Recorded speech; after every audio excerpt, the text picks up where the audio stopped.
Thanks for tuning in to this episode of the Gaming Stooges Talks podcast. We are the Gaming Stooges. I'm Jack. You can call me Cloud. And I'm Landon. We hope you enjoyed today's discussion, and if you do, please consider subscribing to our YouTube channel, following us on Twitch, or joining our Discord. Let's get on with the show.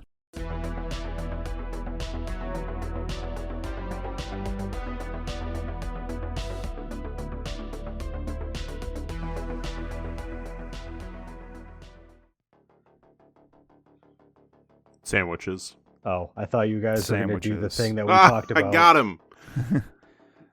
Sandwiches?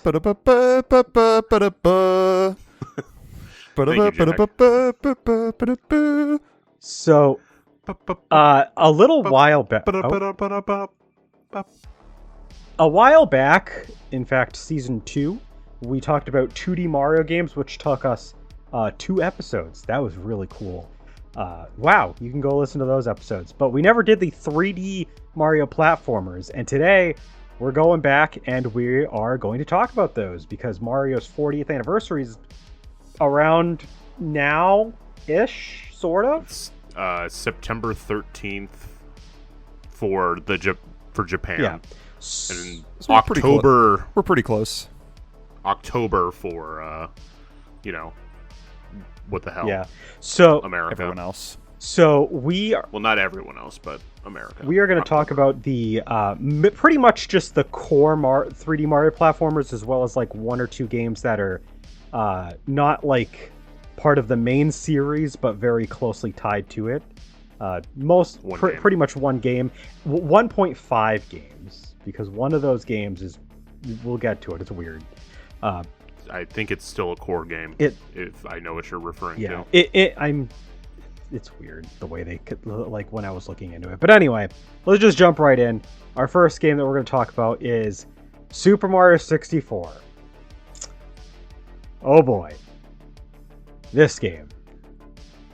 First released on September 29th, 1996. It was a launch title for the N64. Wow, we talked about console launches in a previous episode where we talked about this game. Strong launch title.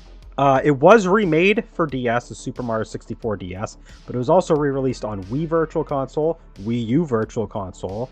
It was released on Nintendo Switch Online's N64 app, and is also included in Super Mario 3D All-Stars on Nintendo Switch. So, it is, suffice to say, available a lot of different ways. And it sold 11.9 million copies on the N64 and another 11 million copies on DS alone.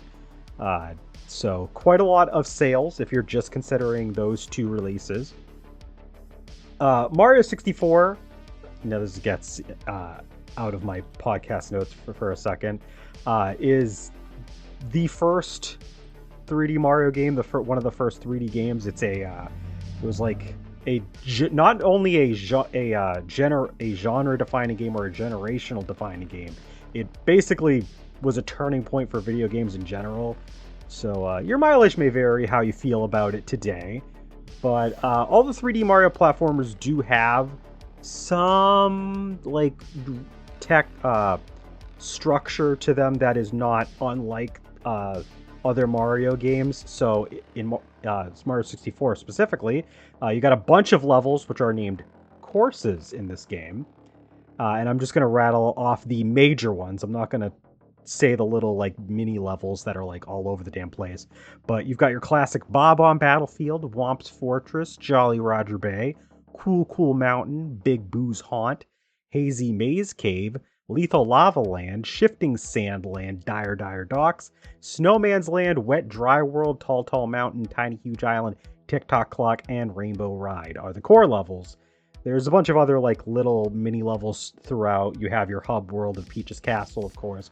You've got those Bowser levels as well, but like those are like kind of like sub levels of sorts. So classic game. Mario 64, I believe all 3 of us have played this one. I would hope. I'm sure. I'm assuming. I've never played a Mario game. I have a confession to make. I don't think I'm supposed to be here. This was supposed to be the Sandwiches podcast. Let's talk about the sandwiches we had today. Sandwich Stooges. Sandwich Stooges. I think you signed up for the wrong account. Yes. I did. So let's just kind of go around. What was your first exposure to the all-timer that is Super Mario 64? Probably playing it on my friend's 64 when I was a kid. I played a little bit of 64 DS. I honestly haven't played like a ton of it, but I know that it's more or less the same game, but with different playable characters and some extra missions. But I would say I think my first like full playthrough of Mario 64 was through Wii Virtual Console. My first like 120 star playthrough of Mario 64 was done that way. Yeah. That's my answer. I'll save further thoughts on that for later in the discussion. Yeah, for me, I did play Super Mario 64 way back on N64 around the time that like I don't remember. So like the period around when I got N64, my own PlayStation 1, because I had shared with the family for a while and then got my own, and the crossover between that and when I had a Super Nintendo and before that, like it's all kind of hazy. I don't remember exact dates. I want to say I was probably like 9 or 10. So this is like right around like 2001, 2002-ish when I got Super Mario 64 and N64. So I did play it when I was very young, and before Super Mario Sunshine had come out, so it was still like the last 3D Mario game that had come out, because it was the only one still. So I got it when it was still not super old, honestly. But I will say, of all the games that we're going to talk about today, I am a fraud, and Jack said that he did do a 120 star run even on this game. I have never 100% a 3D Mario game. Just putting that out there. I have beaten many of them, but I have never 100%ed any of them because I was always growing up more of a PlayStation kid when it came to that at the time. So Mario platformers, I love them, but not enough to do 100% runs compared to the games I was 100%ing over on PlayStation. Just me. But it kind of makes sense given that, I mean, we'll get to it later, but it makes sense given that the 3D Mario game that you likely have the most experience with, which I believe is Odyssey, it has far too many moons to 100% in a reasonable time, but we'll get to that later. We'll talk about it more. I mean, Super Mario 64 though is one of the games on here that I do have substantial experience with, because I've done several game runs all the way to Bowser at the end of the game, like and beaten the game several times. I just never got 100%. I think the most stars I ever got was like slightly over 100, I want to say. Like I was deep into a run back when I was a kid. I just never finished like doing everything. So yeah, that's my original early experience with Mario 64. But I want to hear from Landon before we just get into the wider discussion on this game. Well, who's the biggest fraud now, boys? It's me. I've never beaten this game. Oh, okay. Never. Yeah. Not this version or the DS remake. No, I mean, I've played small bits. Like I've gotten to like the boss in Bob Bombfield, and messed around in Peach's Castle. But it was always like, this is like something that I'm playing at like a McDonald's kiosk. Yeah. Really? That's an interesting like when they used to put like actual video game consoles in a McDonald's like playroom. Yep. Like this and I think Mario Party 2 were like the two I remember like playing in those. I mean I have probably the same amount of experience with this that I have like the Spyro games outside of the good one. Whatever one that was, I don't remember. The one that I have on the GameCube. Enter the Dragonfly? Yeah, the good one. Thank you. I knew that's what you were talking about, but I had to mention it. I know. Of course. So, who's the biggest fraud now? I mean, I think it'll be interesting. Like, each of us is going to have the Mario 3D platformer today that like we skew towards. I think it's going to be pretty fascinating to find out. And in this case, Jack and I probably have a little bit more experience than Landon, but even Jack has done a completionist run and I haven't. So I need to play through the game. I have 3D All Stars, so I have no reason not to just play it. But like, I have so many other things to play, including a game that we're going to talk about later today that I've been in the middle of playing. Yeah, which just has 1,000% more charm in my eyes. The thing the thing that people always say, and it's true, is that like every port or like re-release of Super Mario 64 is not as good as the original, because Mario 64 was a launch title for the Nintendo 64. Like, the entire game's movement system and the control scheme is tailored to the Nintendo 64's joystick, for better or worse. And to that end, it does control much better on original hardware than it does on any re-release, because the joysticks on future consoles is going to be way more, like, sensitive than an N64 joystick. But I've still played the entire thing on a classic controller, so, you know, is what it is. I mean, for what it's worth, I had a perfectly fine time with playing it on 3D All Stars. I think that the 3D All Stars, while it's probably not going to be some people's like go-to version of it, I thought it was a totally fine version. I think that I think it's obviously it's aged a little bit because, like you said, it was made for the Nintendo 64, and quite a lot of early 3D platformers have some sort of just weirdness to them. Yeah, for sure. But I think it still holds up most of the time. I tried playing the DS version, but just not having a joystick at all, really, I can't do it. Like, as much as I really want to play the DS version, like, every time I've tried, I'm like, I have to use D-pad and I don't like this. They make up for it by having a run button, but honestly, it just kind of feels unnatural to, like, play a game that's so tailored to 3D movement with an 8-directional D-pad and a run button. Like, you gotta have the analog movement to really get the proper feel. I feel like. Right.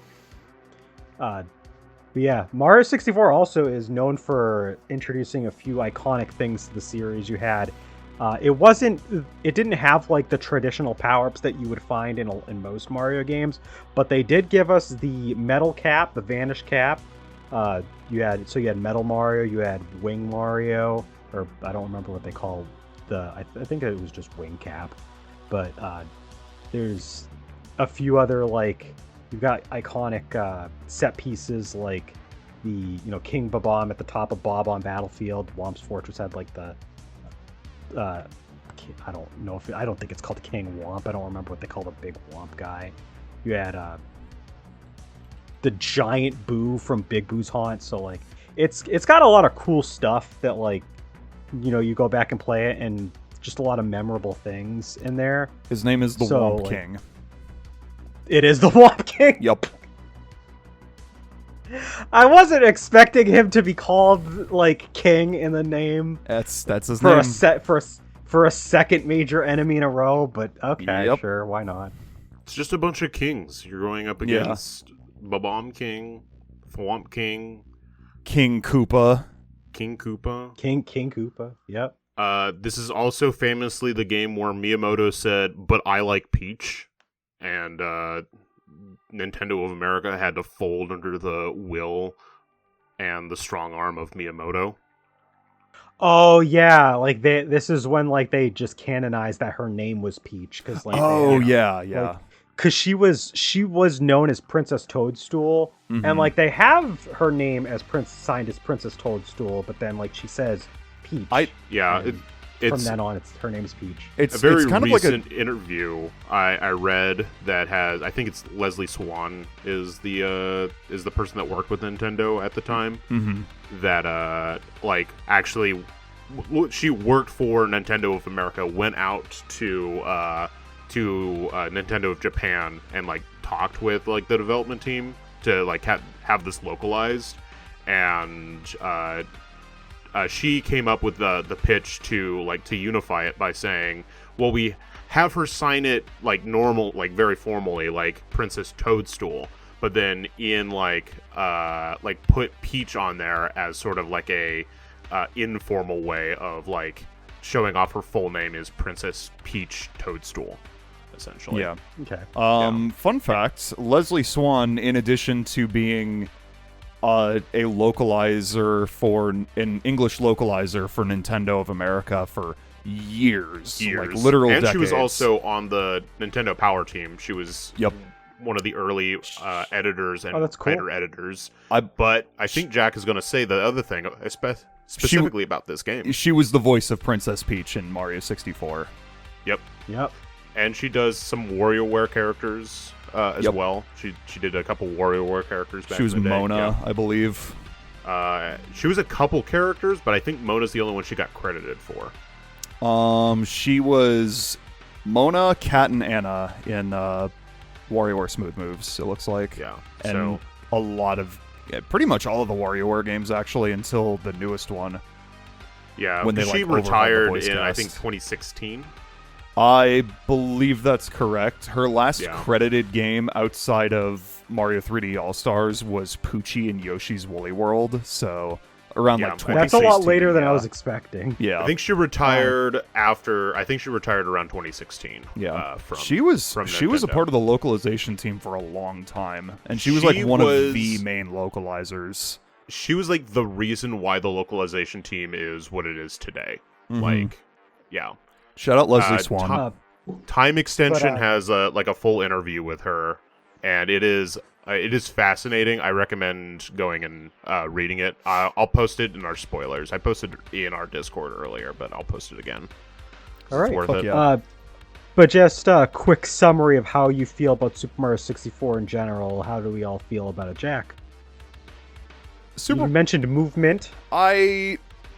Super Mario 64 is a game that, like, I recognize and acknowledge as, like, one of the pillars of, like, video games, because obviously it was, like, the first major 3D platformer to ever be released that was functional. And it was really fucking functional when it came out. I mean, you look at the competition at the time, and, like, it would be probably a year, I think, before Crash Bandicoot came out. No, Crash Bandicoot came out in the same year. Oh, okay. But it was basically just those two, and I think Mario 64 came out just before Crash Bandicoot 1, if I'm not mistaken. But I will double check that, but keep talking. But like Mario 64 was the first one to have like that true analog movement, because when Crash Bandicoot first came out, the PS1 still just had the D-pad on the controller and didn't have like a proper control stick. So like you could move Crash in a 3D space, but it wasn't like analog movement. It was just stop and go. Okay, Crash Bandicoot did come out nearly 3 weeks before Super Mario 64, to be fair. Really? However, to be fair, Crash Bandicoot is also known for being a hallway type of platformer where you're going down mostly straight corridors, as opposed to Super Mario 64, which was actually big open areas with obstacle courses. So those are two different things. I must throw in a caveat. Crash Bandicoot came out a few weeks before Mario 64 in America. In Japan, Mario 64 came out in June of 96, whereas Crash Bandicoot came out in September. Yeah, and I do want to mention, just for any new listeners, whenever I say release dates, I am always talking about North America. Just so you know, even if I don't say it, it's always North America. Dirty Americans up in this bitch. Exactly. So, but anyway, my thoughts on the game. Mario 64 is a game that I don't go back to a ton, just because I'm gonna say the classic line: hasn't aged the best. Yay! I said it. But at the same time, like, I fully, like, the controls aren't great. The way Mario handles is honestly, like, improved, like, honestly, a lot in the very next game, which we'll talk about in a minute. But, like, 64 has like a lot of like really like it was a revolutionary game for the time, and I acknowledge like how influential and crazy the game was when it came out, but it's not one that I necessarily seek out a lot of the time. I think because like I own 3D All-Stars, and I think 64 is the only game that I haven't played to completion on that collection, because I LP'd both Sunshine and Galaxy, and I haven't touched 64. Okay. It's a Any great. other It's closing thoughts? like on an objective level, it's a great game, but it's just not one of my personal favorites. So I'll say I have two different feelings about Super Mario 64. It's as a game in general, and then as a Mario game. So I guess as a game in general, I'm just gonna say I think it's good. I think it's I've had a lot of fun with it on the couple different playthroughs that I've had of it. I would definitely not rank it like super highly though, because again, PlayStation kid. I had Crash Bandicoot, I had Spyro the Dragon, I had Ape Escape, and I like pretty much all of those more than Super Mario 64. But that said, as a Mario game, I still actually really like Super Mario 64, and it's I don't know where I would rank it as far as 3D games. We'll probably have to just go through the rest of this podcast for me to really have a solidified thought on it. But I have nostalgia for it. I have a fondness for this game. I like to at least think about going back to it once in a while when I have time. Now, that said, I don't apply anything I said to the DS version. I don't have enough experience or care for that version. This is just for the original version, its re-releases. But I think it holds up. It's a little rough around the edges, but it is one of those games where like you play it and you can see like there was a point in gaming where gaming changed for a good reason after Super Mario 64 came out. There's the games before Super Mario 64 and there's games after. Whether or not you like the games before or after, or how you feel about like how gaming was before or after, like that's irrelevant. Gaming changed after Super Mario 64, and for good reason. I think it lives up to its legacy, at least in that regard. So I think it's fun. I mean, there's other Mario 3D games and Mario games in general I like a hell of a lot more than this game, but it's I still like it. So yeah. Landon, how do you feel about Super Mario 64? I appreciate that it exists. I think we can all appreciate that it exists. That's my thoughts. Thank you. That's your thoughts? All Thank right. you. This has been my Mario talk. Thank you. You don't have a whole lot of experience on Super Mario 64, so that's about a respectable amount of things to say, as I would expect. So we'll move on to Super Mario Sunshine. Super Mario Sunshine is the next 3D game. Came out on August 26, 2002 for Nintendo GameCube. And it was also included with Super Mario 3D All-Stars, which was released on the Nintendo Switch. And it is, as of the making of this podcast, planned for release on the Nintendo Switch Online's GameCube app. Has not come out yet, but it is confirmed that it's supposed to be coming out. It sold 6.3 million copies on GameCube, so, pretty respectable numbers as far as GameCube games are concerned. Super Mario Sunshine is known for having a very big open hub world with Delfino Plaza. It completely dwarfs Peach's Castle in all regards, and there are a number of courses that are connected to Delfino Plaza. There's not as many levels, but they are vast levels. But we got Bianco Hills, Rico Harbor, Gelato Hills, Pinna Park, Serena Beach, I might be mispronouncing some of these, Noki Bay, Pinata Village, and Corona Mountain. Jack, would you like to rebuttal and say them all correctly? No, I just wanted to say you said... Shit, I don't even know which one he said incorrect. You said one of them Hills, and it was... you said Gelato Hills, and you meant to say it's Gelato Beach. Oh, yeah, I typed it wrong. I don't know why I put Hills. That was the only thing I wanted to correct you on. It was a typo. I don't mind the mispronunciations. It's just wanted to get the name correct. Okay. It looked like he was about to do actually. Actually. Yeah, I did see that. But yeah, the gist of it though, the main thing about Sunshine that everybody knows that really sets it apart is you have a there's like a big gimmick. Mario 3D platformers, they always have like some very they have a lot of focus on the movement and how you interact with the world. And Super Mario Sunshine does that by introducing Flood, which is a little hydro powered jetpack backpack thing that Mario has that is a full-fledged character, talks to him and everything. Mario. And so using water with Flood, you can do all sorts of things like hover, you can spray stuff. It's got a lot of different weird mechanics to it, which is you can do community service. It can do community service, but it makes or breaks the game in this instance. Super Mario Sunshine. So, what was our first experience with this game, and how do we feel about it? Played this one as a kid.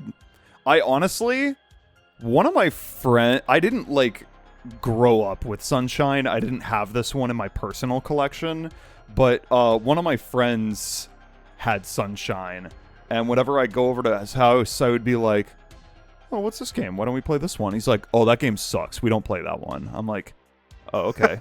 Wow. And I just didn't think about it. Like, he just gaslit me into thinking that Sunshine was a bad game because he was not good at it.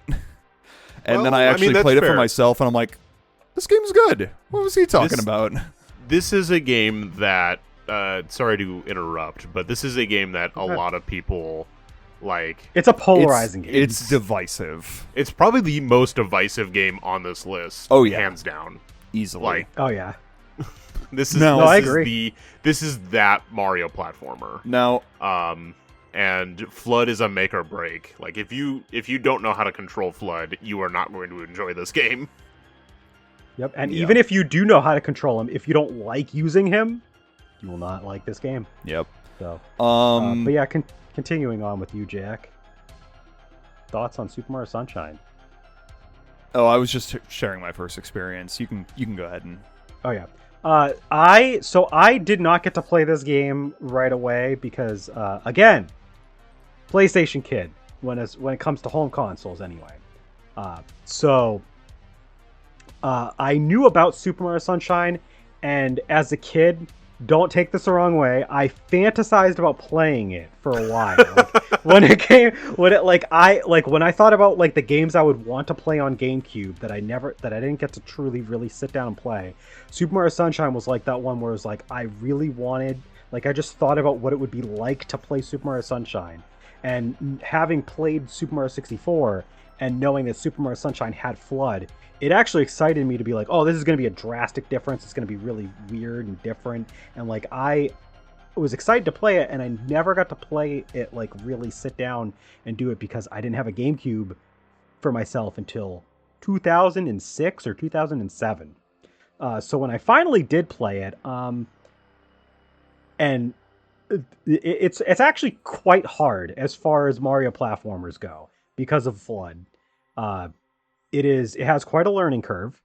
I hesitate to say that I think this game is amazing, but I think this game I really liked playing. I didn't beat it when I played it. I got all the way to Pianta Village. Pianta Village. I mistyped it. I know. Whatever. It's okay. But I did not beat it because I remember that was the last level I got to, and there was like a mission or two where I got stuck on because it was hard. Was it the fucking Chuckster mission? It might have been. I don't remember. I was 15. Like that was more than half my life ago. I'll get into my complaints about this game later once Landon shares his experience. Yeah. So Landon, I'll make it quick. Back in the day, I rented.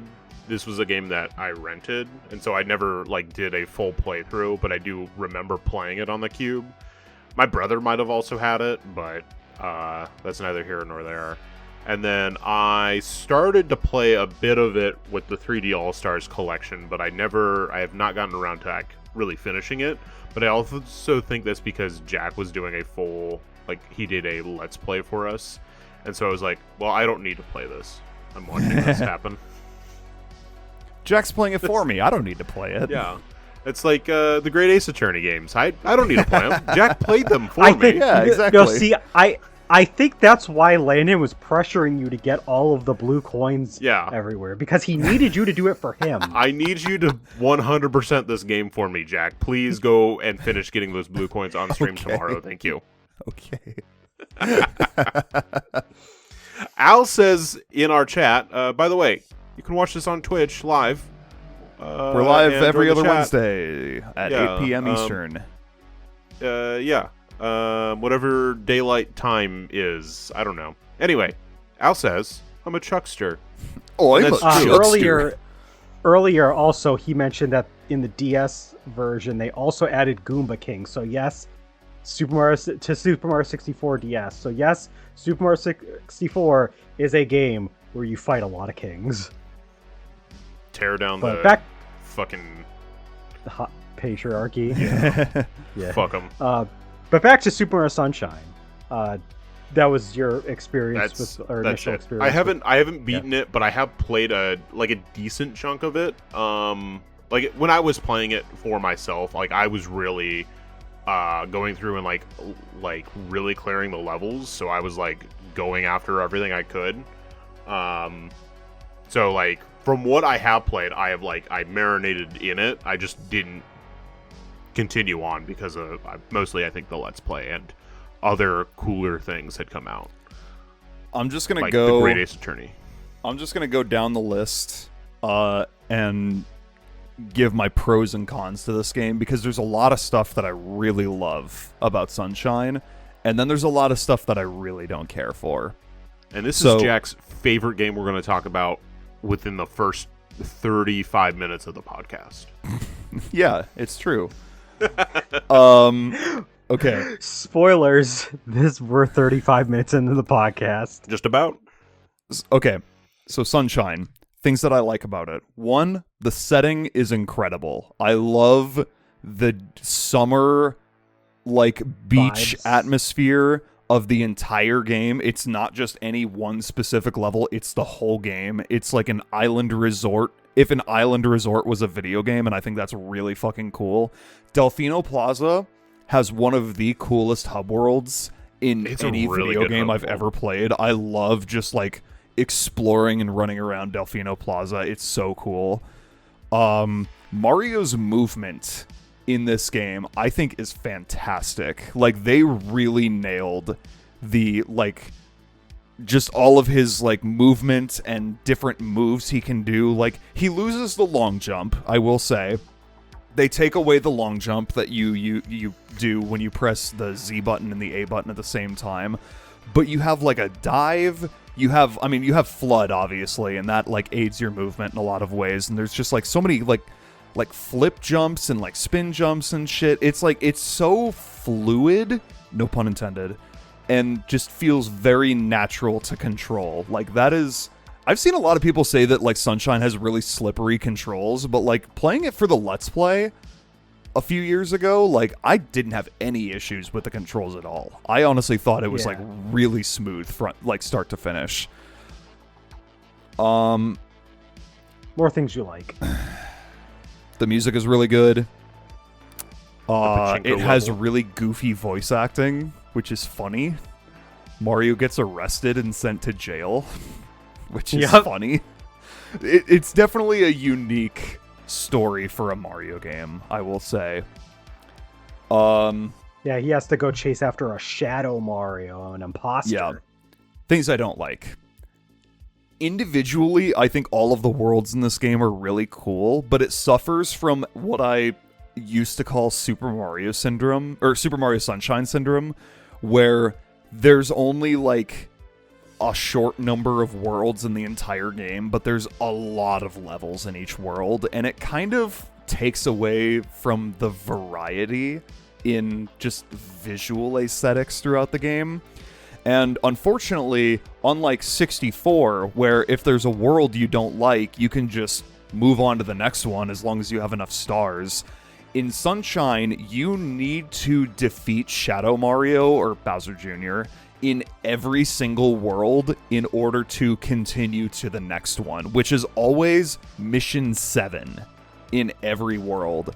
So you need to complete at least the first 7 missions in every world in order to continue. So there's a lot of levels that are pretty bad that you have to complete in order to progress the game. I think that's why I didn't beat the game, is because like the game forces you to play through all of these levels. The collision detection in Sunshine is very silly. There's a lot of glitches in this game, and it's very, like, people give Sonic Adventure 1 shit for having poor collision detection and just clipping through the floor, but that shit happens in Super Mario Sunshine, like, just as much as in that game, in my experience. Yeah. Like, there's a lot, it's a very glitchy game, I will say. Also the blue coins, I just don't care for. Like, they kind of pad the shine count in the game by throwing in blue coins, and every 10 blue coins you get, you can trade that in for 1 shine sprite, and there are 240 blue coins in the entire game. And in order to 100% the game and get all 120 shines that are in the game, you need to get all 240 blue coins that are scattered throughout the world. Quick math, by the way, that means that 20% of the shines are tied to those coins. There's a reason why I didn't do that for the Let's Play, and that reason is because there is zero reward for 100% in the game. You get a picture saying congratulations, and that's it. There's no special there's no special, like, extra character you can play as. There's no, like, secret that you can find. It's just a picture and nothing else. And that is why I refuse to 100% this game. Because, like, while the core levels and the core game is really fucking solid, it's just not worth it to go for 100% completion on this game. Anything else? Overall, I really like this game. Like, I know I complained a lot about a lot of different things, but I do think this game is very good, and I honestly like it more than Mario 64, just from a personal preference. But it's not my favorite. I like this game quite a bit, but as I said, I didn't beat it because I do have that major complaint where, like, the game does force you to go through every single world, and you have to go through a substantial amount of game time in each of these worlds in order for it to allow you to go on, like Jack said. Unlike Super Mario 64, where, like, there's a level or two where I don't really care for it. I can get, like, 1 star if I really want to, and I can just get out and move on to a different one. I don't have to play that world if I don't want to. But I don't get to have that luxury in Super Mario Sunshine. I love the way that Mario controls, though. I have to reiterate basically what Jack said. Like, I feel like, yes, you do have FLUDD, so there is, like, a thing that makes them different, but, like, Mario's controls are pretty much solidified here more than anything. Like, 64 does give you, like, a base foundation, but the way that Mario feels to play, I don't really feel like it was solidified until Sunshine, and I think that it feels to me, the way I think the 3D Mario feels, is more like Sunshine onward than 64. So, like, I feel like Sunshine did a good job of really, like, nailing it down. And, I mean, like Jack said, the vibes for Delvino Plaza are really cool. But, I mean, I'm not really the biggest fan of some of these levels, to be honest. Like, quite a few of them are really good. Like, Bianco Hill's great. I love Rico Harbor is actually just one of my favorite Mario 3D levels, just period. I love Rico Harbor. It's awesome. Rico Harbor is so good. But, like, there's like a few levels that I didn't really care for. Like Serena Beach, I feel like just kind of goes by. Like, I played it and I forgot about it. Like, I legitimately forgot about it. I like Serena Beach. Through it. Yeah, it's fun, but it's like it's not too super memorable for me. And then, of course, Pianta Village, where, like, I quit because I must have gotten stuck on the Chuckster mission. I don't know if that's what I got stuck on, but I guess I'm just gonna say that you can say that you got stuck on the Chuckster mission, and everyone would understand and believe you. No one likes the Chuckster mission. So, and I mean, I do like, though, that this was the introduction for Bowser Jr., if I'm not mistaken, right? I don't think that Bowser Jr. came. This is like we had Baby Bowser at like in like a game or two before this, but like this was when we got Bowser Jr. Yeah. Previously, I think Baby Bowser was only in Yoshi's Island before this. Yeah. I think he appeared in like one of the Mario parties, if I'm not mistaken. That was it. No, wait, that's Fuck, I know what you're talking about, but I don't think it's Baby Bowser, and it's not Bowser Jr. either. It's like... No. I don't remember what they call him in those games, but this is the proper debut for Bowser Jr. And Bowser Jr. is a cool character. Like, I mean, he's can be kind of annoying with how often he appears sometimes, but like, I think that overall it was good that they introduced him so that they have another secondary long-running antagonist. He plays a good role.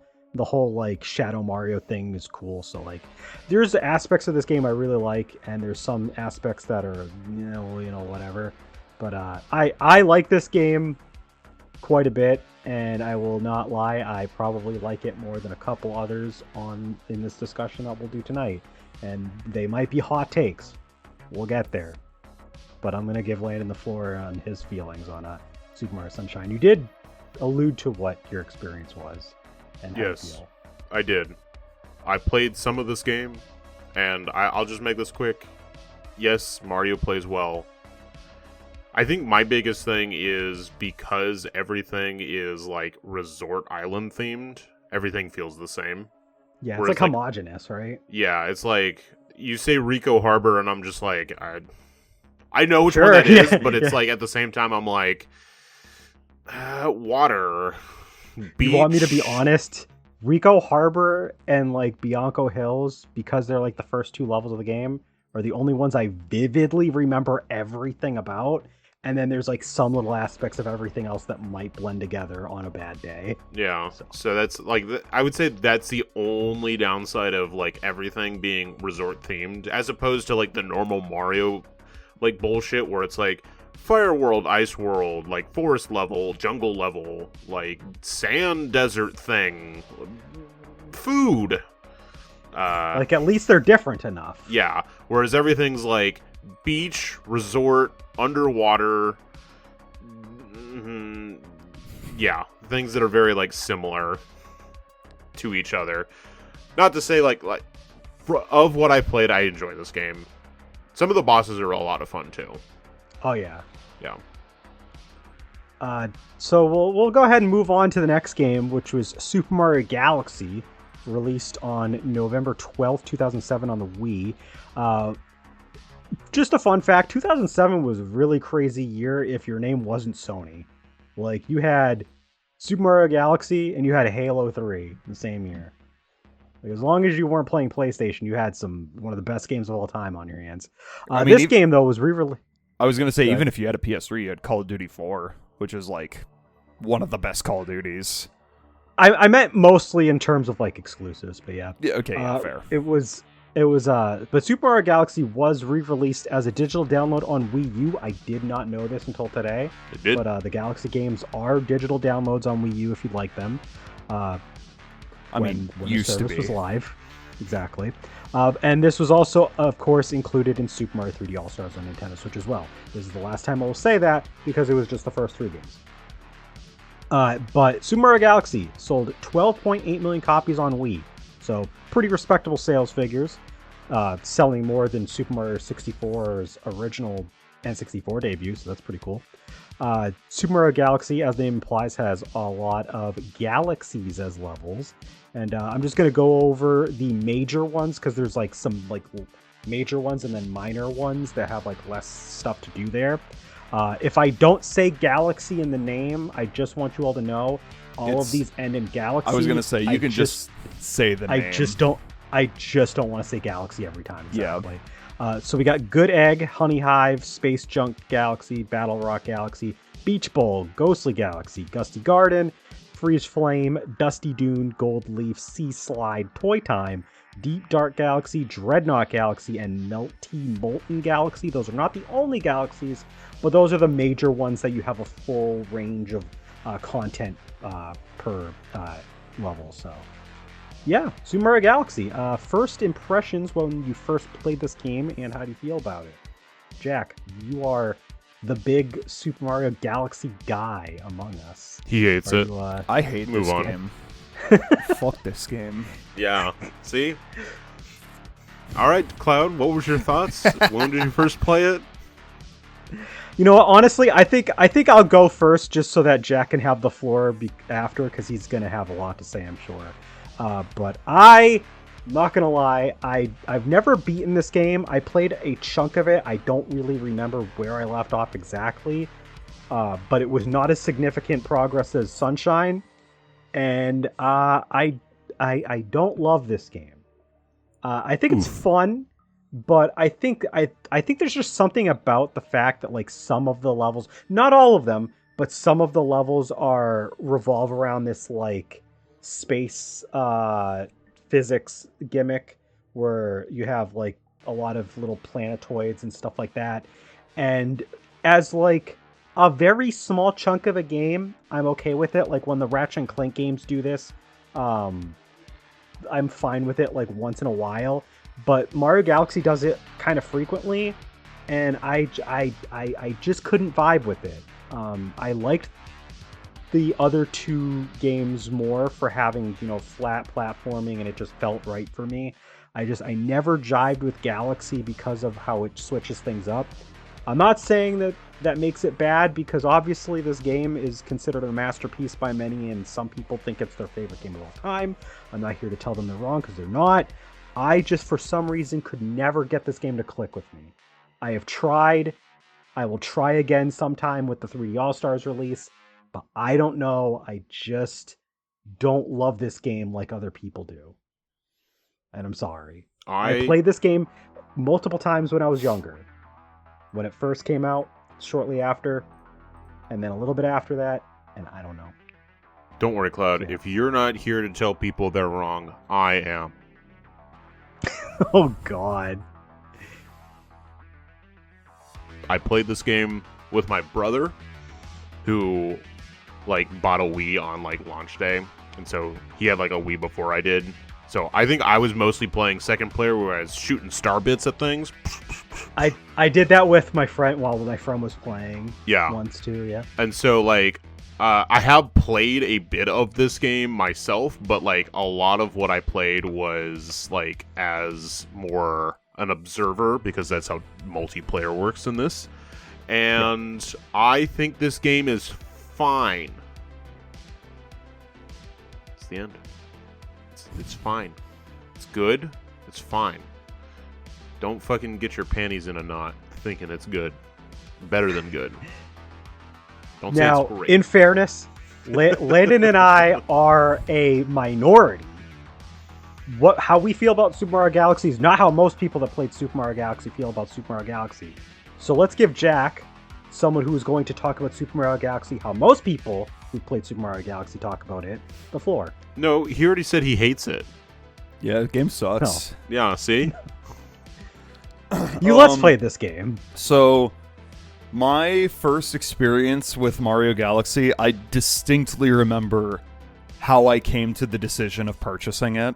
I was 12. It was 2007. My family was hosting, like, a Christmas party for, like, my entire, like, extended family on my dad's side. A lot of people. Some of my cousins stayed the night, and I remember, like, you know, we had a fucking gift exchange and everything, and I had some Christmas money, and I was talking to one of them, like, I was like, I wonder which game I want to get with my Christmas money, because, like, I want to get something I didn't ask for Christmas, but I want to get something.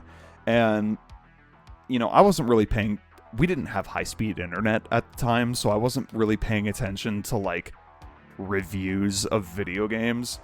But my cousin was like, you should buy Super Mario Galaxy. I've heard that game is, like, people say that game has even better reviews than Halo 3. And I was just like, what the fuck? No way. Because I knew, like, the reputation that Halo had, even as a child, before I even played any of the games. And I'm like, there's no fucking way. And he's like, dude, it's true. It has even better ratings online than Halo 3. And I'm like, all right, that's what I'm buying.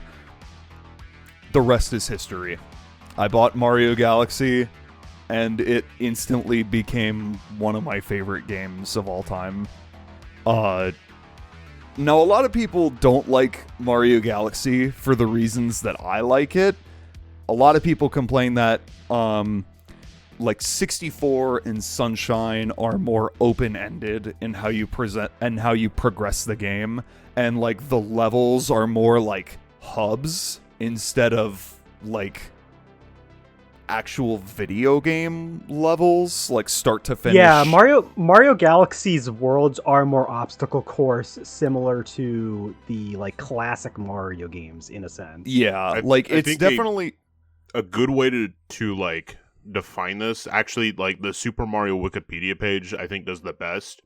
Is 64 Sunshine, and then Odyssey and Bowser's Fury are all open-ended exploration, and then everything in the middle, from Galaxy to honestly, I'll spoil it, Captain Toad, is path-focused 3D games. yeah. Is the But best way to define it. But yeah, the switch to a path-focused level design as versus like the open, like this is the world and we're gonna reuse it a couple times sometimes. Yeah. Yeah. And honestly, I like how they handled it in Mario Galaxy. I like how it's path focused in a lot of instances. I feel like they really put the focus on the level design and like how you progress through each level. And while like there's a lot of aspects to Galaxy that are like stripped back from the previous two games, I feel like what they're going for in Mario Galaxy, they excel at extremely well. Like as a standard like obstacle course 3D platformer, I think Super Mario Galaxy is like as good as it gets. I mean, shit, dude. Go watch the LP. You know, I've talked about this game so goddamn much. I love Super Mario Galaxy. I like the controls have aged like wine. The music is like one of my favorite soundtracks in all of video games. The visuals does have a killer soundtrack. The visuals, especially for a Wii game, are phenomenal. The Holds setting up really well in like almost every world, like I love, like, you know, Cloud and others might not enjoy how like the orbital level design that a lot of the levels have. Like I call them planetoids because they're small plant like that.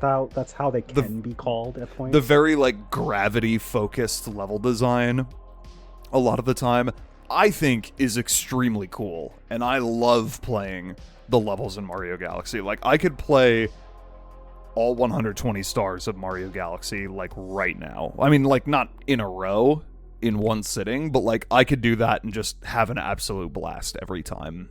Like, yeah, there's Super Mario Galaxy for you is like Spyro the Dragon is for me, where like if you sit down and you decide you're gonna play it, you're probably just gonna play it to 100% completion, and you're not even gonna feel like you're not even gonna feel exhausted or anything either. I truly do love this game, and it's not even my favorite game that we'll be talking about on this list. Nope.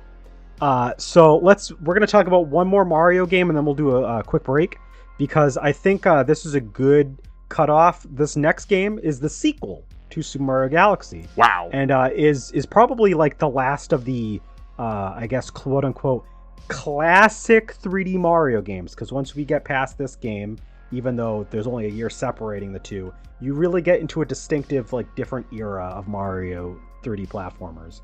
Super Mario Galaxy 2 released on March 23rd, 2010 on the Wii. Again, was re-released as a digital download on Wii U, and I did not know that till today. And it sold 7.4 million copies on Wii, which honestly is a little bit more than I thought for some reason. I don't know why I thought that it did like substantially like less than Super Mario Galaxy 1. It does do a decent amount less, but like it still sold pretty good. Super Mario Galaxy 2 is a little different in that it didn't have a hub like the other 3 games where you go to different levels from those. It's just world based, and you go to different worlds, and there's like almost 50 levels split into these 6 major worlds. I am going to rattle off the major levels because there's again major and minor levels, although the difference is a little bit harder to tell, and I had to even ask Jack for this podcast on his thoughts on it. But the more major ones, you've got Sky Station, Yoshi Star, Spin Dig, Fluffy Bluff, Puzzle Plank, Hightail Falls, Boulder Bowl, Cosmic Cove, Tail Trunk, Cloudy Court, Haunty Halls, Freezy Flake, Supermassive Games, Flipsville, Starshine Beach, Chompworks, Space Storm, Slip Sand, Shiver Burn, Boo Moon, Melty Monster, Clockwork Ruins, Throwback Galaxy, which is actually literally an old level from Super Mario 64, Whomp's Fortress, brought back. You have Battle Belt Galaxy. There's also a World S bonus world that has a handful of smaller levels, and of course, the final challenge, Grandmaster Galaxy. I just have to point that out. It is Grandmaster Galaxy. It is known by many a Mario fan. Yeah, Super Mario Galaxy 2. I'm going to make this short and sweet. Never play this game. Done. Oof. Cool. Big oof. I probably should have played it, though. I'll go just because, once again, Jack will probably have 10 billion more words than I will. Look, he's already holding it up. If podcast listeners, if you're listening to the audio only, good job. Visuals just don't enhance this. Please continue to listen to the audio only. Yeah. Video, like anyone watching the Twitch live or anyone who's like watching the VOD, excellent choice. The visuals enhance the experience. Continue to watch that. Yeah, exactly. 100%. So real quick, this is probably the first game that we're going to talk about, and this might be the first Mario game period where I actually have played through it. Yeah, like, you've actually played through all of Galaxy 2? Yeah, I have. I don't think I ever 100%ed it. Like, I definitely did not get all the green stars, but I definitely got to the end of this game and I beat it. So this is, I think, the first game that I ever did that with Mario. I like this game a lot, and especially comparatively to all of, specifically to Galaxy 1. Like, I like this game like way more than Galaxy 1 from the bits I played of that. This is definitely the best game we've talked about so far. And it's a shame I haven't played this game, because from what I've seen, I probably would like this, and I would get over like whatever gripes I have about Galaxy 1. I'd probably I feel like I would love this game. I just haven't played it. They do a lot less of the planetoid gravity stuff. It is there because that is in the DNA of Galaxy 1, and this, for all intents and purposes, feels like an expansion pack of Galaxy 1. A lot of people will say that, but I would say not in a bad way, because you just get a streamlined story and a fuck ton of levels to just play through, and it's awesome.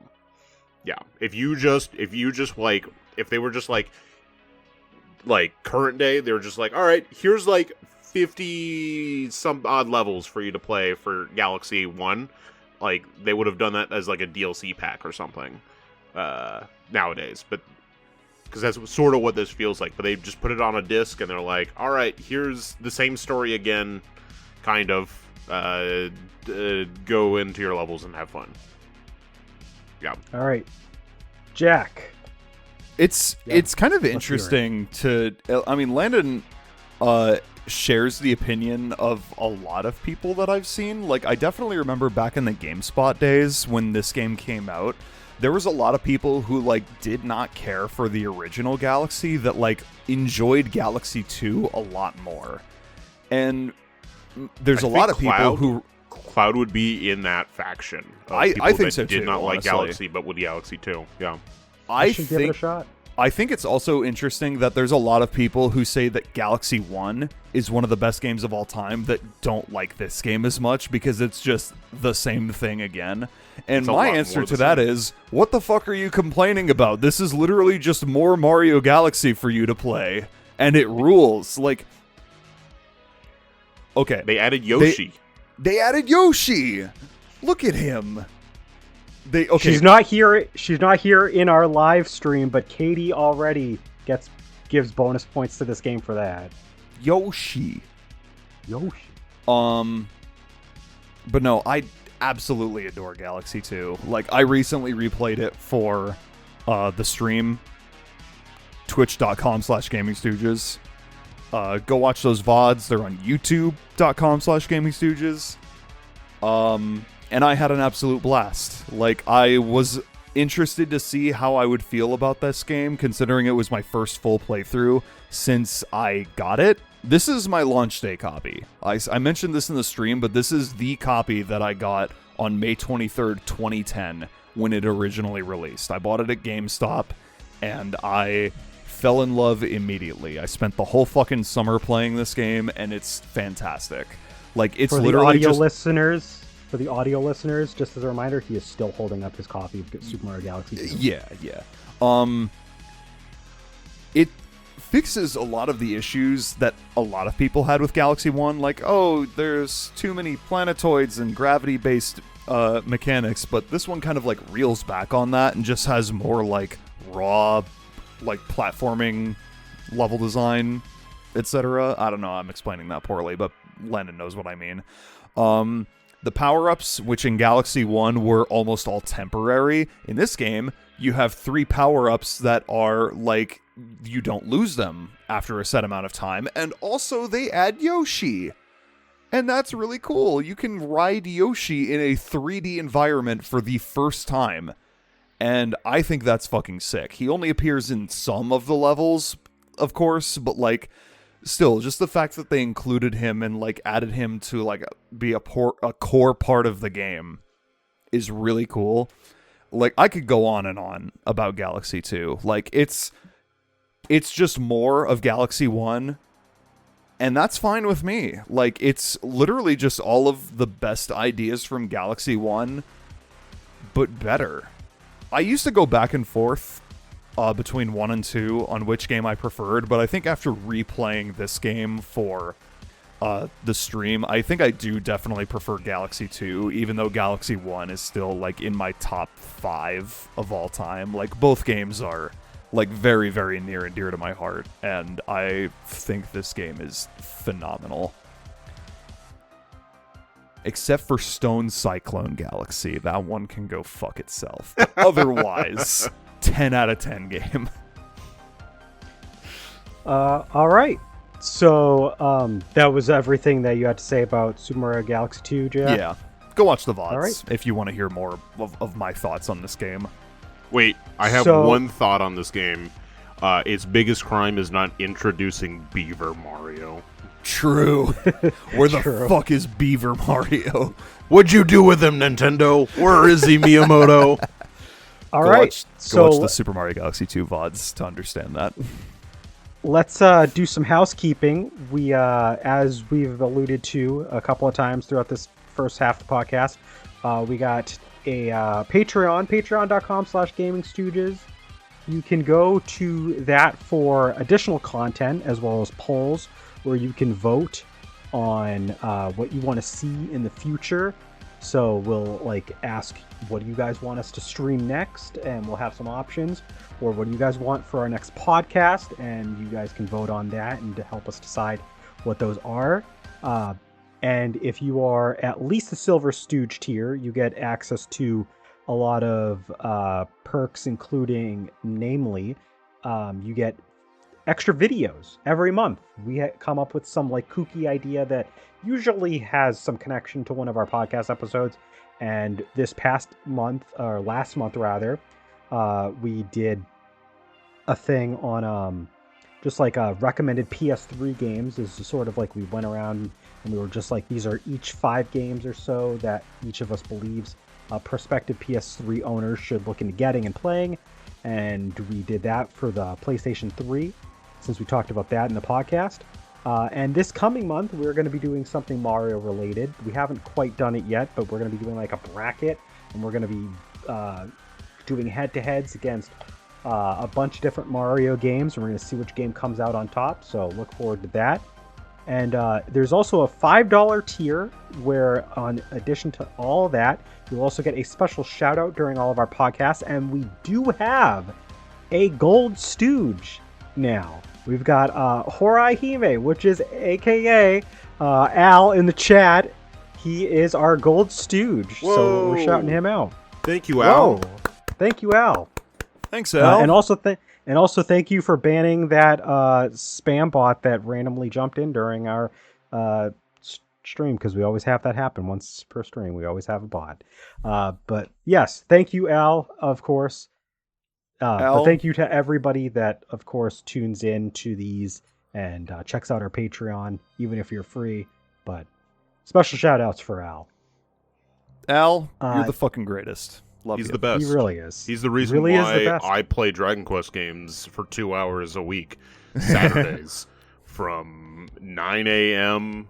sometimes Pacific time to 2 hours after I start. Hell yeah. So on twitch.com, twitch.tv/GamingStooges, we've all been streaming stuff, and Landon literally said he's been doing Dragon Quest, specifically Dragon Quest 4, Chapters of the Chosen. How is that going? Just real quick. It's been great. Report. It's been great, Steve. We've got more of caramel swirl ice cream today. Thank you for asking. All right. Chapter of the Chosen has been going great. We are in Chapter 5, which is the actual game. That's the one where like everybody finally joins up. That's where you play as the main character. Yeah. In the original, I think the prologue might have been added. It was either added for the PlayStation or the DS version. But in the original, you start on Chapter 1 where you play as Ragnar McRyan. So you don't even see like the main character until Chapter 5 in the original version. Yep. Whereas later a later version added in the prologue where you actually like you meet play the as main them character. for a little bit. Yeah, for like and then 15 minutes, and then like you actually pick up the game. Right. So now we're in the video game. We're playing through. We have all but actually Ragnar McRyan is the last person we have to get. We just got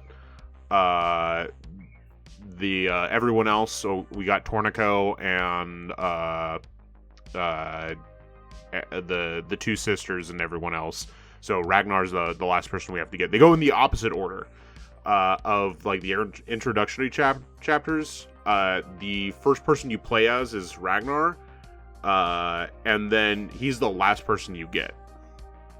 So like the twins are the last chapter you play, but they're the first party members that are picked up by the main character. So far so good. I quite haven't decided if I'm going to play through chapter 6 or not. It is is that like your bonus post-game chapter? Yes. Where you basically get to, spoilers for a very old video game, rewrite the ending for the video game. Oh. Yeah. I won't go into details beside that, but you basically get to like redux the ending. Major story events happen. And so like I haven't quite decided yet because it is technically post game. But I might. Well, it depends on how much time I want to spend with Dragon Quest 4, but having a great time. All right. I finished Final Fantasy VI Pixel Remaster, so that was really fun. I had a great time with it. Still one of my new favorite games of all time. Great.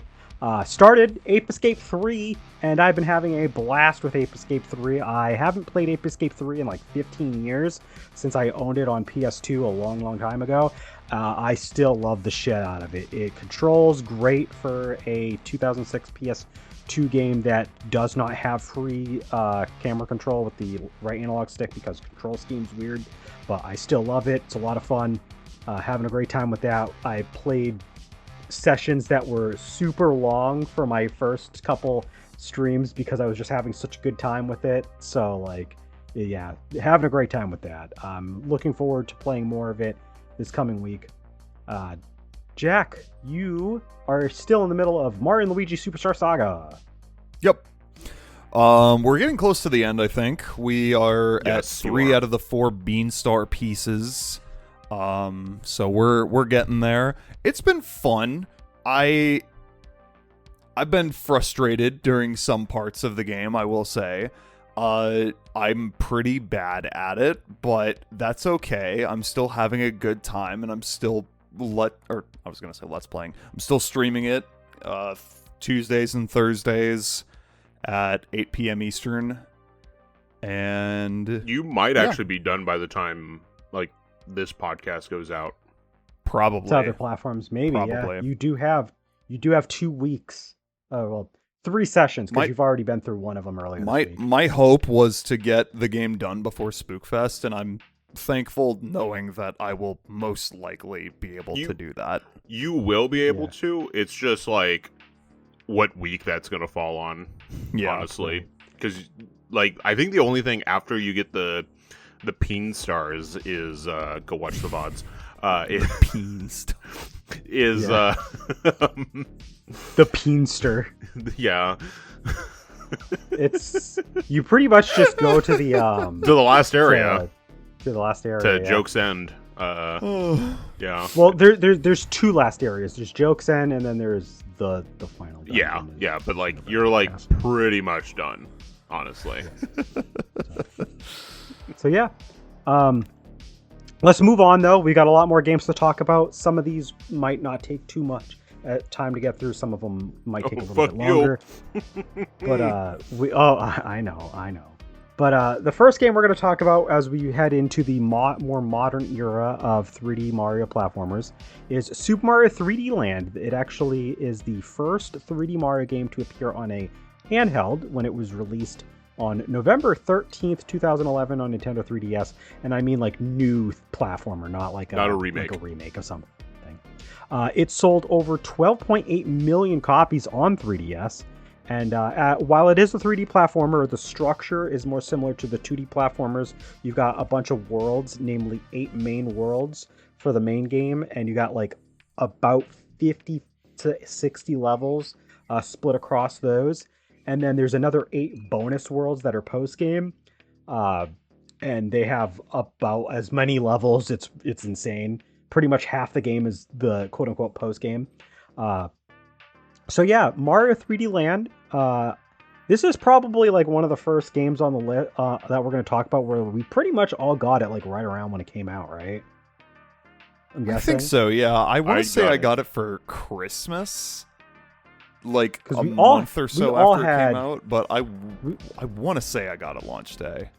We all had a 3DS by this point, and I don't remember exactly when I got it, but it was by the end of the year for sure.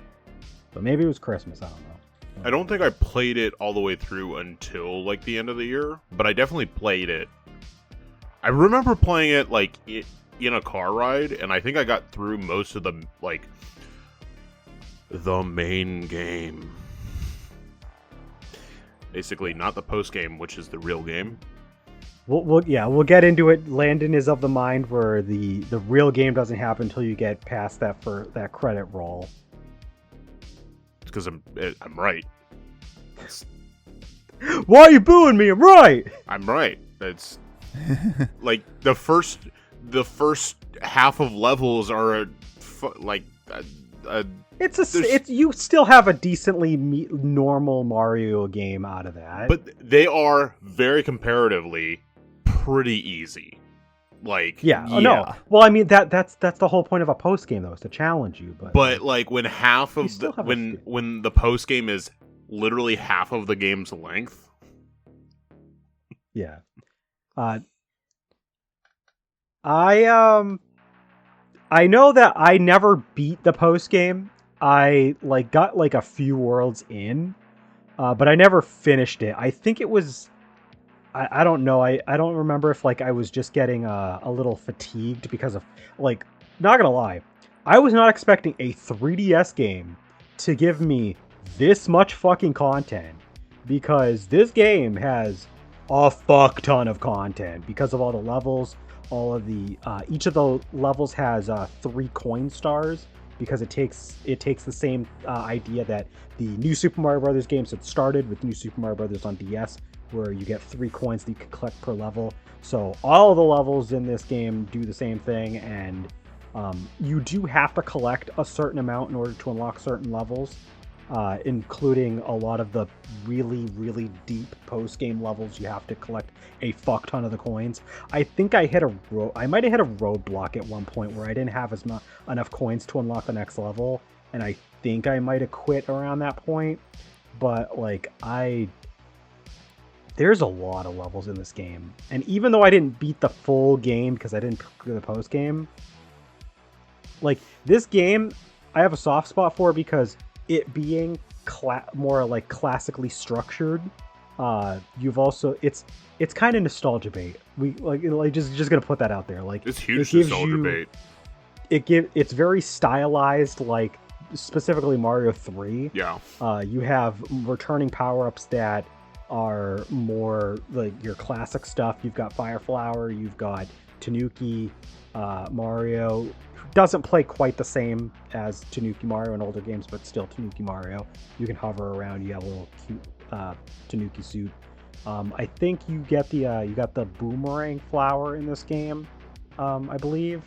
So like, there's a classic array of power-ups, and the level design is very similar to, like, if it's not Mario 3-ish, it takes some inspiration at points from Mario 64's more linear obstacle course pieces within levels. So like, it's very classically stylized, and I'm a sucker for it because I am a sucker. I like this game a lot, and I want to eventually go back and play through like the whole thing one day. Because, yeah. Jack, why do you hate this game? I don't hate this game. Oh. I will You don't say, talk though, a whole lot about it, though. I will say I have not played this game. I still own it. I need to replay it at some point. I have not touched this game since I initially beat it, though. Admittedly, did you play through the post game? I did not. See, I played. I think that's the problem. Yeah. If you don't play through the post game of this game, you are not getting the experience of this game. Yeah, I distinctly remember like playing through all of 3D World and getting to the end and like starting post game and thinking, I'll put it down and come back to it later, and then I just never did. It's like, this game is good, don't get me wrong. I enjoyed what I played of it. Did you mean land, or did you mean world when you said post game? Because you said world. I meant to say land. I'm sorry. Okay. I just wanted to clarify, just to make sure you were talking about this game, and not like that. Okay. Yeah, this game is good. I feel like I need to, according to Landon, because I will quote what he said in our private chat. He said, and I quote, where the hell is it? I stand by my statement. Front half is a snooze fest. Back half is a fuck fest. It's really well done. And like, it is not like, excuse me, but it's not like the green stars of Galaxy 2, and it is not like just playing through the game again as Luigi of Galaxy 1. And it's not like collecting 120 blue coins of, like, Sunshine. It's like, which you can say is that's the post game to 100% those games, is like doing those things. It is like a whole nother game. It is basically a whole nother game. Some of the levels aesthetically are somewhat similar. They take inspiration. And like some of the story beats as far as like boss fights go are similar, but it is a completely new set of levels that like really they really start to ramp up the difficulty. And that is like where like the real challenge for someone who wants a challenge in a platformer, if that's what you're looking for. Yeah. It is. It's kind of like it's kind of like a halfway between like on like the higher end. It's kind of like if like you got it's like if they just gave you Mario Galaxy 1 and Mario Galaxy 2 together as one game. Just about. It's kind of like that. If you wanted to be a little bit more charitable and like being honest, because it does recycle little bits and pieces, it's kind of like halfway between having a Mario Galaxy 2 built in and like a Master Quest mode of sorts, where it's like you have it's obviously like similar game, but it's like supposed to be more difficult. Yeah. So it's like it's at least minimum Master Quest, maximum Mario Galaxy 2 built in. Like it's insane. Yeah. And now I haven't like revisited this game in a long time, honestly. So like I might be blowing smoke out of my bumhole. But I just remember, especially the post game, like being like a huge fan of the post game for this game. And like this is not even my favorite game that we're going to talk about. It's not even close to that. But I really appreciate like the use of 3D in this game. It really like sold the 3D for the 3DS, and like to this day, probably still one of the best games that utilize the 3DS's 3D. Yeah, this game is the reason why the 3DS was $250 at launch. Fun fact, it was one of the few 3DS games where rather than push stuff to the back part of the 3D screen, it was more focused with popping things outward, which is why like when you would see certain things, like you go into like certain sub levels, when like if you have the 3D turned on, it would like have the perspective, so you could actually see like the depth. A lot of the time was pushing pieces out towards you so that you knew that like you were behind them. Yeah. So it was 3D, just as an example. 3D was great in this. So yeah, I like this game a fair amount. So yeah. 3D Land. Classic. Haven't played it. Classic. Yet. Haven't beaten the post game yet. Yeah, that means you haven't played it yet. I do really like this game. It's definitely like a 2D game brought to 3D, which is cool. Like, it's different from all of the previous 3D games, but I think it's very good at doing exactly what it sets out to do. But at the same time, the main game is pretty short and really easy. Yeah. That's what the post game is for, is to like add that extra content. I'll say, like I said, I like this for the same reasons as I like the levels that I like from Mario 64. Like, some of my favorite levels from Mario 64 are like Lethal Lava Land and Womp's Fortress, and like these other levels that, like, even if they are sandboxy to an extent, there's clear obstacle courses and paths to take. I'm not as big of a fan of the really truly wide open sandboxy areas of the game. So getting a whole game that was just the good parts that I liked about Mario 64 with the aesthetic of a game that I will just... I'm gonna like, I love Mario 3, so I'm a sucker, and they just did that. So like, I like this game a lot. It's nostalgia bait, but it's not like done, I feel like, poorly. Bad. Like, they could have like easily done the nostalgia bait a lot worse. Yeah. I think. But there's a lot of great level themes. Like, they utilize the typical core Mario level themes in a way that like just is just a lot of fun. So yeah, like for nostalgia bait, I think the like New Super Mario Brothers was like a lot worse at being a nostalgia bait, in my opinion. No, I agree. Like, I mean, by and large, like, there's obviously, you have like games like New Super Mario Brothers U that like takes liberties, so it's not just doing nostalgia bait, because it has like some weird level themes that you just don't see in the other games.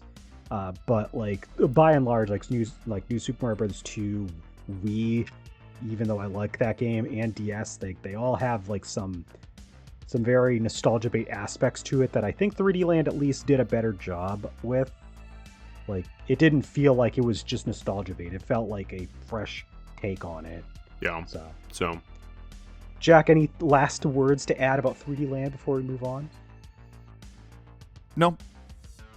Super Mario 3D World, the sequel, if you will, to Super Mario 3D Land. This game originally came out on November 22nd, 2013 on Wii U, and it was also released as a bundle with Bowser's Fury as Super Mario 3D World plus Bowser's Fury for Nintendo Switch. We will talk about Bowser's Fury later, because that is a 3D Mario platformer. it is. So it does count. We're just going through everything in order, so we did have to separate it. But it sold 5.8 million copies on Wii U, and bundled in with Bowser's Fury sold another 13.4 million on Switch. So you got a nice crisp 19 or so million copies there between the two. We'll just round it up to about 300,000 copies. 300,000 million copies. That's what I meant. 300,000 million copies. Yeah, so it's somewhere in the billions, I think. That's one hell of an attach rate. That's that Sony math, baby. Yeah, exactly. I'm doing Sony math today. But Super Mario 3D World is very similar to Mario 3D Land. It's structured like the 2D platformers. It's got over 70 levels split across 8 main worlds, and then it's got another 4 bonus worlds with a bunch of levels for each of those. Also similar to 3D Land, you've got a lot of classic ideas for when it comes to power-ups, but you also have some wacky new stuff. You've got the cat suit, you've got the cherries. So you've got some interesting, cool... I love double cherries. Oh, man. Double cherries are so fun. They are... and Mario 3D World, notably, you can play as different characters. You can. They brought back the whole, so you can play as Luigi, play as Toad, play as Peach.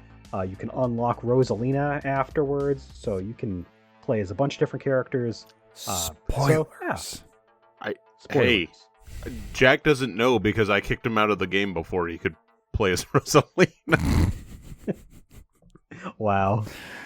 It's true. But, let's go watch the highlights. 3D World, we probably all played this close to when it came out, right? I played it when it came out, and then Jack and I played it when the Switch release came out. Yep. And so I'll let Jack start. I bought this one on launch day. I bought a Wii U very shortly before this game came out. So this was the system seller for you then? Not quite, but I knew that it was coming out, and I bought the system 3 weeks beforehand. I had to check and see what the release date for it was, because I bought my Wii U on November 1st, 2013, and this came out on November 22nd, 2013. This was like the first big game that I wanted to play on the Wii U. I mean, outside of Rayman Legends, which was the game that I really bought the system for, because, I wanted to fucking play Rayman Legends. But that got pushed back. Yeah, it did get pushed back. Thanks, Microsoft. That's a whole rant for another day. Don't worry about that. That's a whole nother podcast. But either way, I bought this on launch day, and I like this one, in general, a hell of a lot more than 3D Land.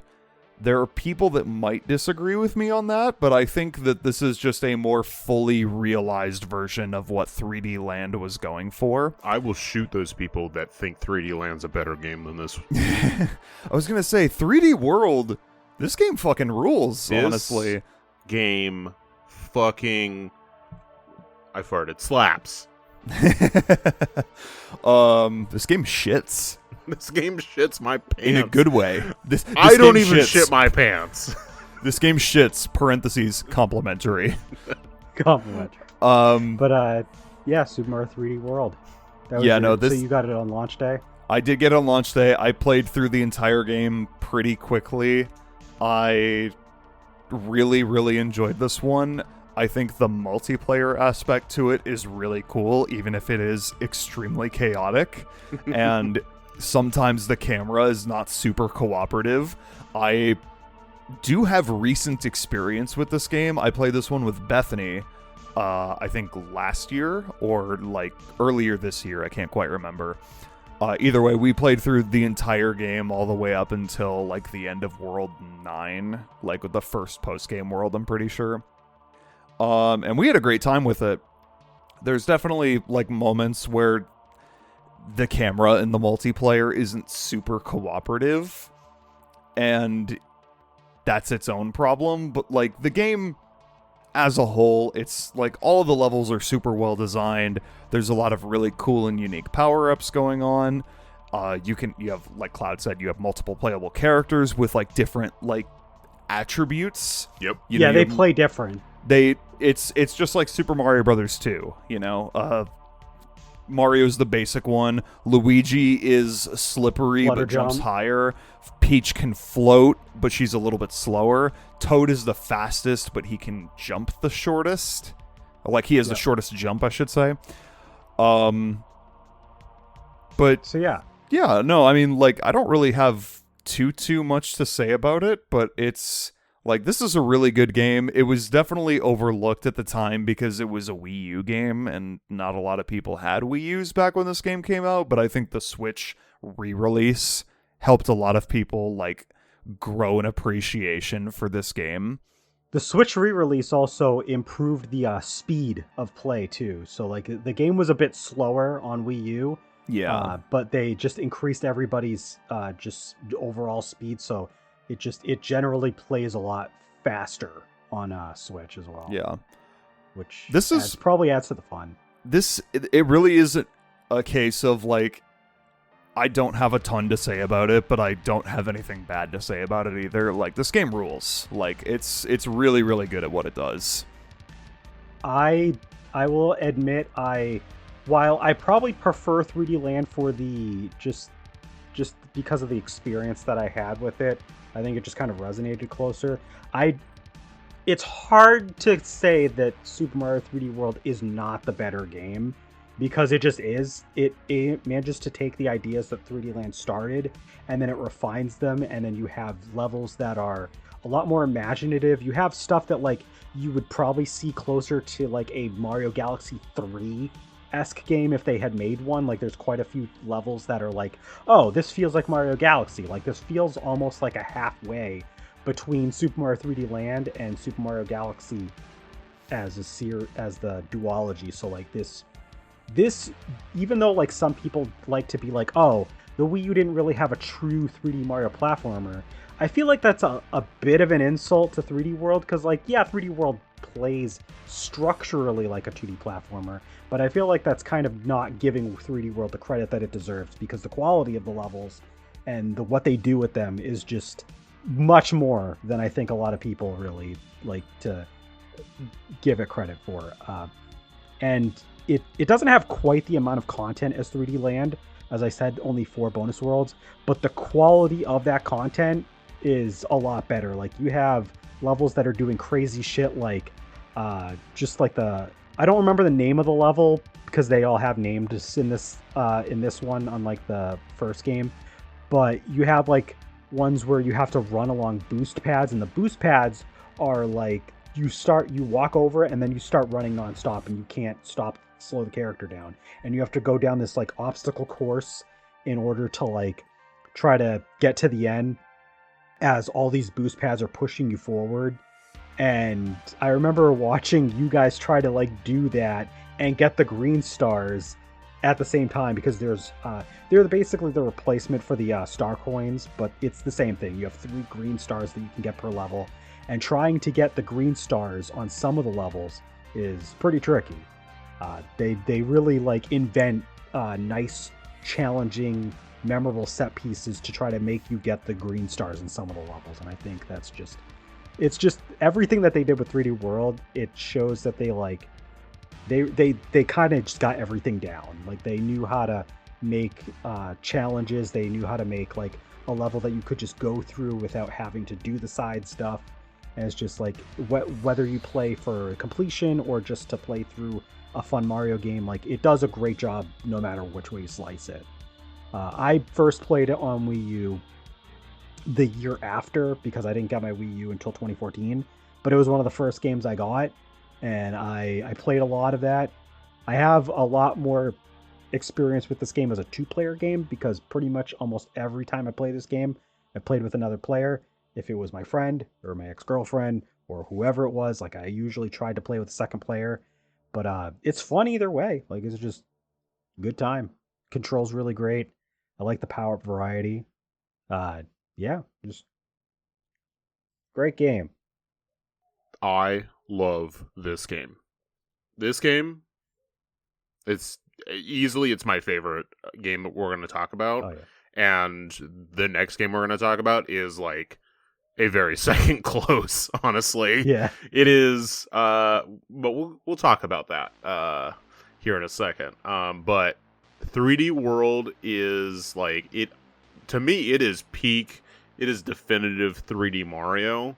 I'm sorry that it is not open world, like open level exploration like some of you people want, but like this really is the very definition of what I want in a 3D Mario, especially with like true multiplayer. Like no other game except for, I guess, technically, Captain Toad is the only other game that's going to have, like, true multiplayer. Now, it didn't originally, but it does now. This game is, like, the best, like, multiplayer, like, Mario platforming experience, in my opinion. Like, yeah, period. Nothing comes close. Yeah, I mean, I guess local... Like, if you're playing Wonder Local, that's would be pretty close, but like even then, like I would prefer this game. I love all of the levels, all of the set designs, all the power-ups. The double cherry is fantastic. It's a great idea. Presents a lot of like unique challenges because in a lot of those levels, like you don't necessarily need to keep the double cherry, but it is a cool challenge to attempt to keep it throughout the whole level, is all of your double cherries. Because sometimes they'll stack to where you'll have, like, you're trying to control 4 characters at once, and it's chaotic, and I love it. I famously played this game single player, and I played through every single level, sans the last level, as each character. Yep. Because you are that guy. I'm that guy. I was not able to beat the last level with every character. Unfortunately, before I lost all of my Wii U save data. I was very close to doing it. Because 100% completion in this game is silly. You not only do you have to collect all of the the green power stars, but there is stamps, because this game came out during the era of Miiverse, and so you would every level, just about every level, had a stamp that you would pick up and you could use in a Miiverse post. The characters, each character had a character-specific one that you got for beating every single level as that character. And this game also requires that every character get the top of the flagpole at the end. Yep. If you don't do it, doesn't count. It doesn't count. You have to get the top. Yeah, so this is a real one for like true completionists. Now, I don't know about online for the Switch version, but if you play multiplayer, each character that plays the level counts. So theoretically, you could play this with 2 and then 3 people once you unlock Rosalina. So you can play as Mario, Luigi, and then replay every single level with Toad, Peach, and Rosalina, and unlock everything. Or you could do like a 4-in-1. But like multiplayer is the easiest way to like reduce the amount of like playthroughs. But I had so much fun playing through every level as every character. I didn't care. Like that's how much like I love this game, because I played through it basically 5 times in a row. Yeah. Fantastic. And you can play as Captain Toad in his own side mini levels. Those are phenomenal levels. More on that later. More on that right now. Right fucking now. Right fucking now. Let's talk about it. Do we have anything else to add on Mario 3D World? No, it's the best game ever. Let's talk about the second best game ever. Yeah, no, I basically said everything. So let's talk about the direct follow-up. We got Captain Toad Treasure Tracker First released on December 5th, 2014 on Wii U. It received ports on 3DS and Nintendo Switch, which I did not learn until today. Came out on the same day. Interesting. They're basically sold... the only difference between those two, except for obvious performance, is the Switch version got DLC that the 3DS version did not get, but they share, the 3DS and the Switch versions share all of the same levels. The Wii U version does not share all of the same levels as those two. But continue. And we'll get into that. It sold over 3.5 million copies across all its releases, with 1.3 million of those being on Wii U and another 2.1 million copies on Switch. Sales for the 3DS version are kind of low. They were like several 100,000 at most. So it was a new 3DS exclusive game. So not surprising. So it is not a standard 3D platformer. It stars Captain Toad, who cannot jump. So it's a puzzle platformer. So it's one of those things where you have an obstacle course, but you have to try to figure out how to help Toad get through the obstacle course. And there's over 70 levels split into several designated episodes, which tell the story across the game. So because of the fact that it is a puzzle platformer, even though you can't jump, we added Captain Toad here. It is the only major what most people would say is a spin-off, because it is plot related to Mario 3D World, and it is in fact a platformer because it's just a different flavor platformer. Not only so it would feel kind of weird to not have it. Technically 3D World for the Wii U version, but Mario Odyssey for the 3DS Switch version, because they basically rewrite the very ending of that game and they show the ship instead of the 3D World scene that the Wii U version has. So it's at the same time, it is both a prequel to 3D World and a prequel to Odyssey.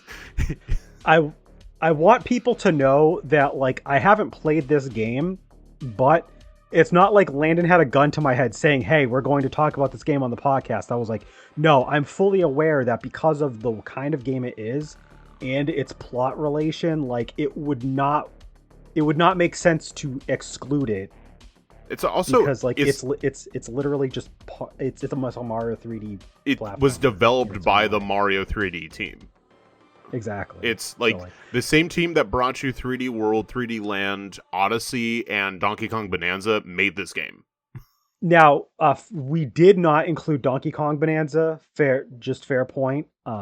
Maybe we could have if we wanted to. But also, I think I'm the only one who has any real experience with that. Not only are you one of the only person in the three of us that has any real experience with it, it is also one, fairly new, and two, I'm sure that there's enough with DK Bonanza that you could separate it to an extent, whereas with Captain Toad's probably more closely. It's a Mario game, whereas the other one is more of a Donkey Kong. A Donkey Kong game, exactly. And those are we have very much distinguished those two. The only thing that comes close is Donkey Kong 94, because it's a Mario versus Donkey Kong, and the original Mario vs. Donkey Kong, because both of those are 2D platformers. That's the only reason why we've talked about those in relationship to that. But Bonanza is it is very much a Donkey Kong game. Donkey Kong game. Yeah. But this is a Mario. This is a Mario game featuring Toad, but it's a Mario platformer. It has the same structure where you're picking up 3 items as a bonus challenge on top of picking up a power star at the end of it. You are collecting a lot of the same stuff. It has mushrooms, because if you take a hit, you shrink down into a mini Toad or Toadette. It has the same stupid multiplayer from the original where someone's just shooting fucking shit. That's in a lot of Galaxy 2, and Odyssey all have sort of that structure. It is, and all of the set piece, all of the design set pieces, is literally 3D World repurposed for this game. And that's not a bad thing. Jack, did you have anything to say about Captain Toad Treasure Tracker? Did you play this game? My first experience with this game was the Let's Play.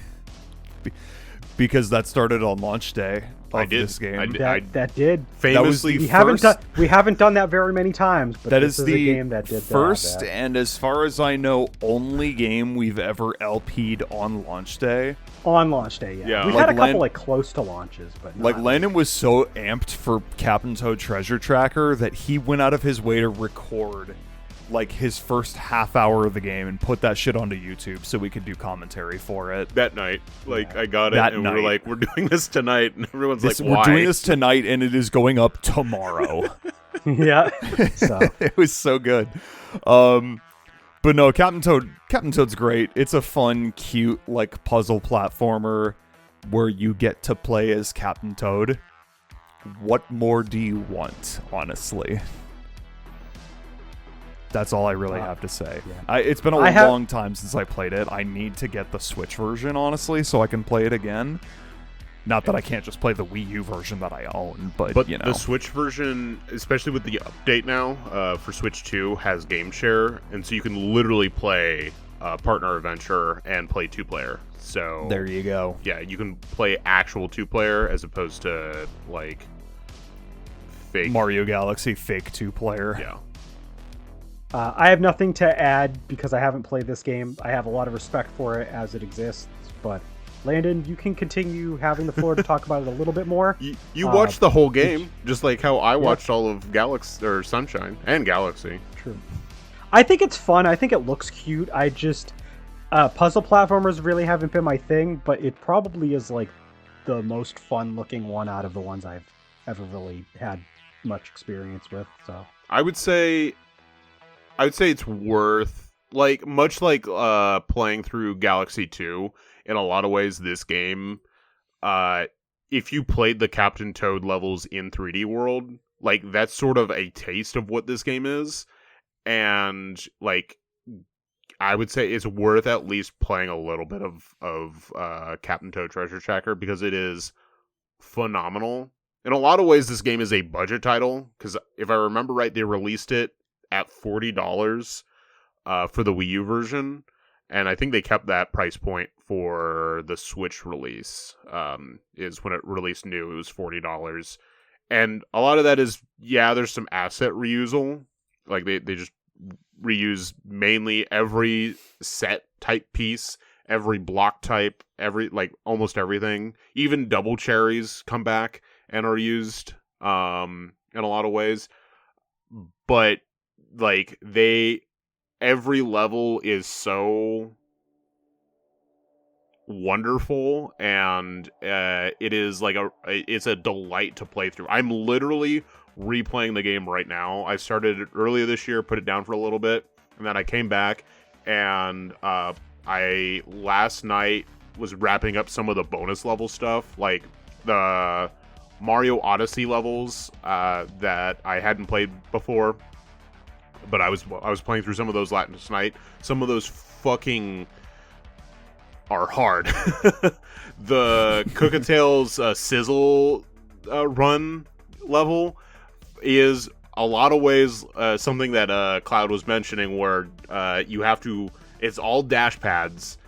You have the Cookatail from Mario Odyssey throwing balls at you as you're going through, but it's also a double cherry level where you have 4 Captain Toads that you have to keep track of, and if you want to get not only all of they're called power gems, that's what you're going after in Captain Toad. Oh, do you have to get all 4 of them to survive to you the have end? to, if you want to get the bonus objective, because this game, every level has a bonus objective, you have to clear it with all 4 Toads. So you pretty much need at least 3 Toads to get all 3 of the power gems. But if you want to clear with the bonus objective for like true completionist, you need to clear with all 4 Toads. I did it. It took me a lot of attempts. I still really like this game after that. But if you know anything about Grand Star Galaxy from fucking Mario Galaxy 2, this game has, in the very same tradition, a fuck you level that is stupid challenging. It's called Mummy Me Forever. It is a 50 level gauntlet. So you are going through a maze of Jesus. 50 floors worth of levels, and the entire time you have essentially a Shadow Mario chasing you. It's a mummy toad, and it chases after you the whole time. Now, 50 floors. 50 floors, and it's pretty fast. So there's other Mummy Me levels, like earlier in the game, and in this one it is like it is way quicker. And there's a bonus objective for if you clear to get the true completionist for this game. You have to clear it with 5,000 coins collected. Damn. Yeah. So before we get too far off topic, No. there This is anything Captain else you Toad. This wanted is to talk 100% on topic. about? No. I want to be able to move on because we do only. Oh, we yeah, do yeah. still have 2 more games to talk about. I know, but and this we is the have- game I wanted to talk about the most. So, do you have anything else to add, though? No, that was actually it. Like, this game is phenomenal. I'm playing through the DLC courses right now, so you'll probably hear me talk about the DLC courses. On Discord. Join our Discord or the next podcast. I've been enjoying those. There's some of them are a little bit unique, but this game is phenomenal. It's easily probably my second favorite Mario platformer. All right. The next 3D Mario platformer, which is one of the bigger ones that we'll talk about, you got Super Mario Odyssey, released on October 27, 2017 on Nintendo Switch. Is selling over 29.5 million copies on Switch as of the time of this podcast. It has been slowly creeping up, so it'll probably eclipse 30 million at some point. It is one of the more sandbox style Mario 3D platformers, so it's probably closer to like 64 and Sunshine more than any of the other games. But it is closer to your Super Mario, to your 64, Sunshine, Galaxy 2 than the other games that we've talked about, for sure. There are 17 kingdoms in total. Most of these are full worlds, although a few of them are like kind of smaller mini worlds. I'll just rattle off the larger ones though. You've got the Cap Kingdom, Cascade Kingdom, you've got Sand Kingdom, Lake Kingdom. A lot of these have generic names, but they have like sub names. I'm not going to go over the sub names. You've got the Wooded Kingdom, which is like Planet Wisp basically. You've got Lost Kingdom, Metro Kingdom, that's New Donk City. You got the Snow Kingdom, Seaside Kingdom, Luncheon Kingdom, Bowser's Kingdom. You got the Moon Kingdom, which is where like a lot of the end game stuff happens, and then the Mushroom Kingdom, which is a post game bonus world. Mario Odyssey is the game where you get to play with Cappy. Cappy's your sidekick. You can throw him to get like a boost and do like a bunch of cool like parkour stunts. Basically, he's an extension of your platforming kit in this game, and this game has tons and tons of moons to collect. So unlike previous games where you would get stars and you do special challenges, a lot of the moons, there are like certain challenges that you can do that will give you moons, but there'll also be moons that you can just kind of find and collect in these big open areas. There's also a lot of like triple moons that are bunched together that are part of your bigger challenges for the worlds. Notably, unlike a lot of the previous Mario games, collecting moons will not usually end the level. You can just continue to keep playing. And because there's such wide open levels and so many moons to collect, a lot of these kingdoms, even though there's not a super high amount compared to Galaxy or Galaxy 2's like Galaxy levels, there's like a ton of moons to collect per stage. Like even the ones that I rattled off here that have a little bit less still have like 30 moons to collect. And some of the bigger ones have upwards of like 80. So like this is a big open sandbox 3D platform Mario. First experience. We all did play this during the launch year because this was on our top games of 2017 list.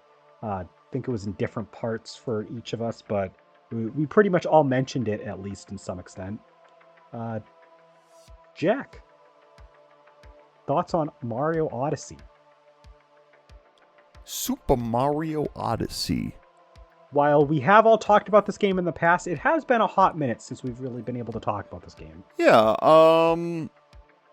Mario Odyssey, I believe I bought on launch day. I'm 99% sure. It's been a little bit, but I'm fairly certain that I did. Is the game for all of the people who complained that Mario Galaxy was too linear and Hi. railroady. Hey, Hi. here's a game that is like more open world than any other 3D Mario game that has come before it.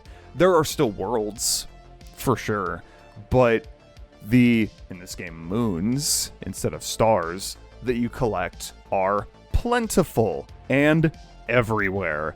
I don't remember the exact number total for the entire game, but I want to say it's in the 900s.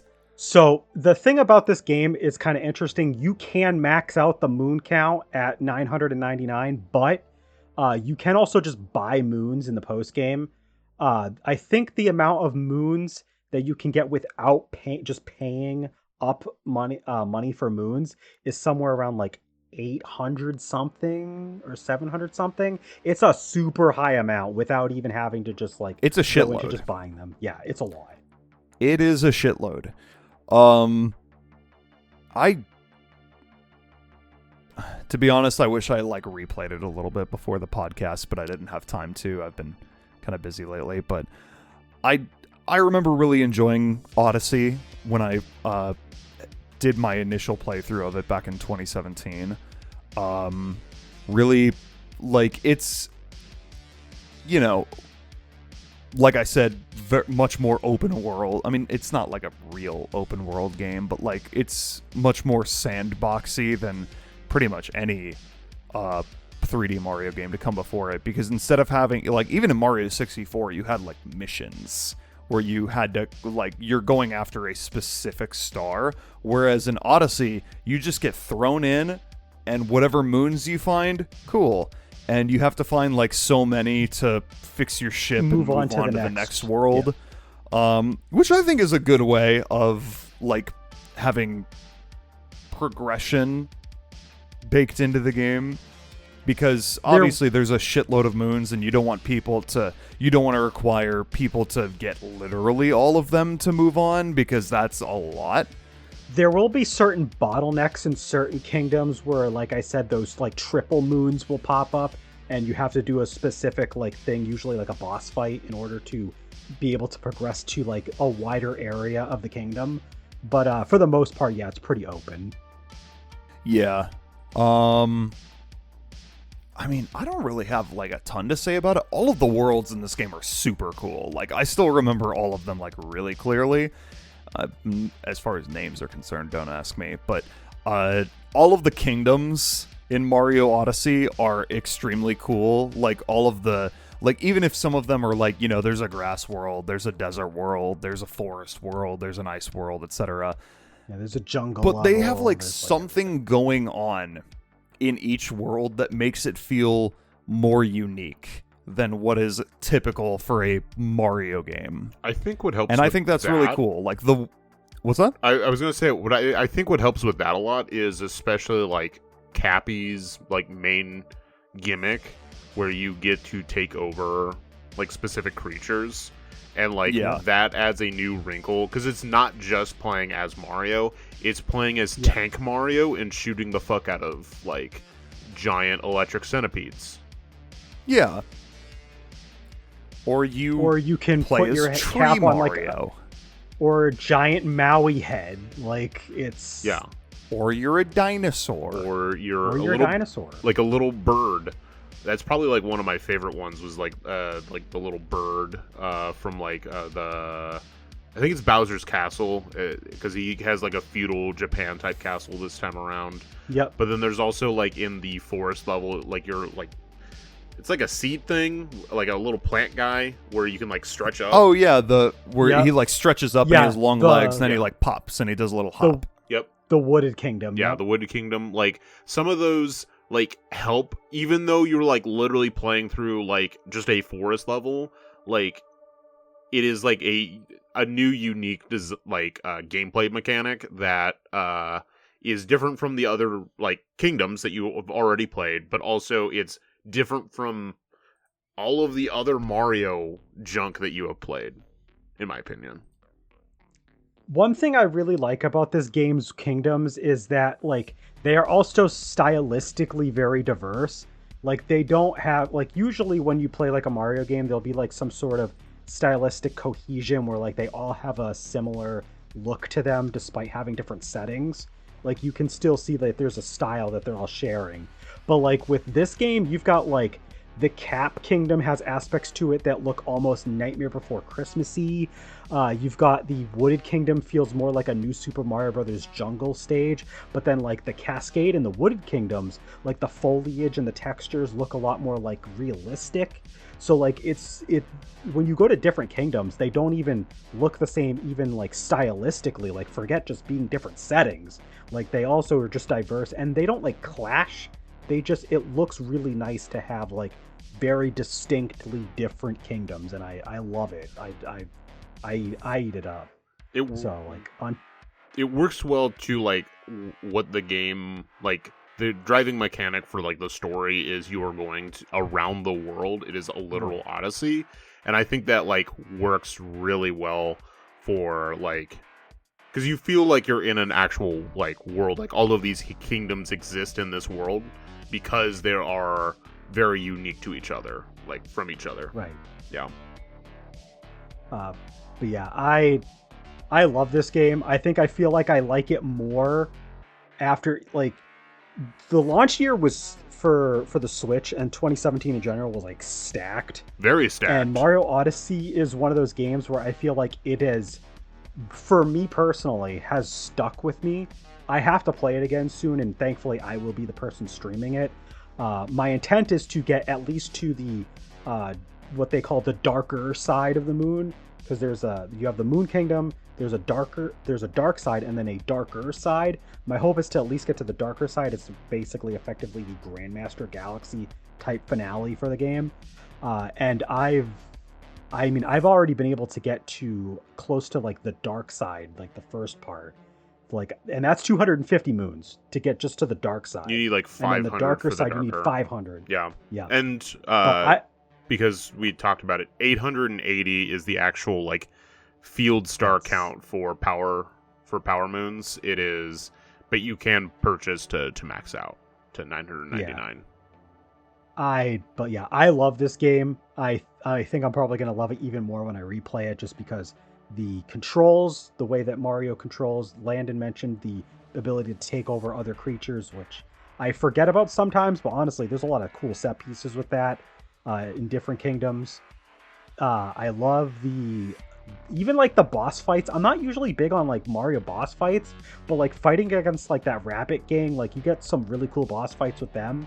So, and then like the finale, I'm not going to spoil it, even though it is an 8-year-old game. But the final sequence of the main story, I am so looking forward to playing that again. That shit is peak. I fucking loved it the first time I played it. Just so you know, if you do collect all 880 power moons, you do unlock a harder version of that boss fight sequence. Oh, boy. Yeah.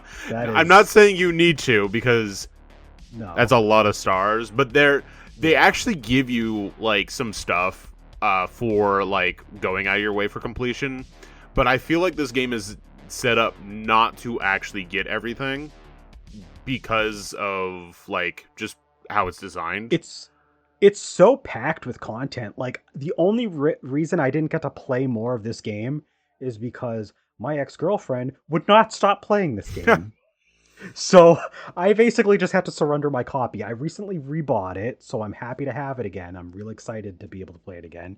But like, there's just so much. Like, you go back to every level, and like, just because of how many moons there are to find, and all the little tasks you can complete, and just all the little things that you can do, like, it's insane. It's just, and they have like a lot of different like varied things that you can do. Like they have little segments where you can play as like a 2D Mario running along the walls of segments.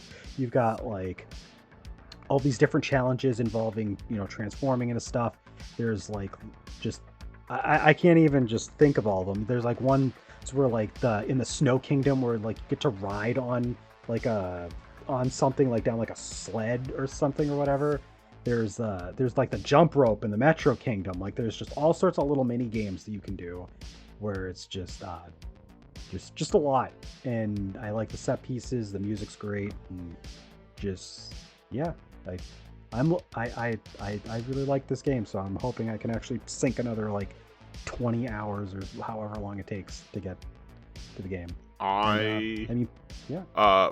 For this podcast, I did spend a night playing a little bit more of this game. I did not restart the game because fuck that. No. I would. This is probably like the one Mario game that we're going to talk about above all others. Where like, unless like you really intend to like just kind of play from like main story start to main story end, you don't have to replay this game all the way through if you don't want. You don't have to do that. Just play what you want to play. But I was like messing around in the Mushroom Kingdom and like even like getting a couple of the stars I'd missed there. I was just like, yeah, this game is good. But unfortunately, this game is the most forgettable Switch release in my collection because every time I do a top whatever number Switch games, it's like the first one that Cloud's like, what about Super Mario Odyssey? And I'm like, that's right. Forgot about that, didn't I? Yeah. Which is sad because it's a really, like, I like this game. I pulled it open and this was my number 9 for 2017, and 2017 was a very, very packed year. I was looking at my list and I was like, would I change that? I'd probably like bump it up a spot based off of like everything else, but that's still like, it's a really good game. I enjoy this a lot. It's phenomenal. I did not look at the top games of 2017 video because I remember where I put it.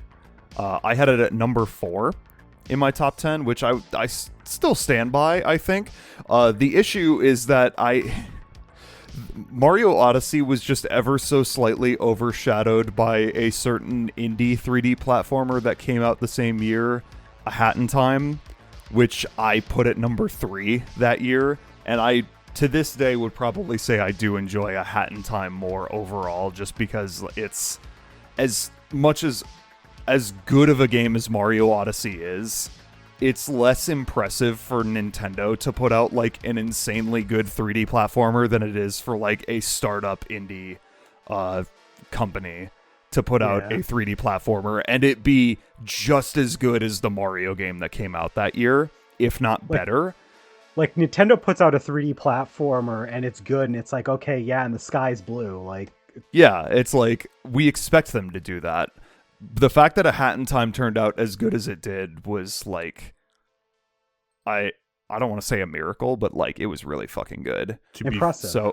To be fair, like I did not play A Hat in Time that year, so maybe Mario Odyssey gets bumped off my list. Actually, I think I put it 5th, if I'm not mistaken. I didn't go back to look, but like I know that I put it below Sonic Mania, Nier Automata, Persona 5, and Breath of the Wild. But I don't know if I put it below anything else. It was my number 9. I would probably bump it up above a couple things as I look back. But, like, I had it below Breath of the Wild, Samus Returns, Fire Emblem Echoes, Shadows of Valentia, Persona 5, because that came out that year. SteamWorld Dig 2, Uncharted The Lost Legacy, and then some fun ones, Peach Beach Splash, and Super Beat Sonic. I'd probably put it above those latter two. A couple of those.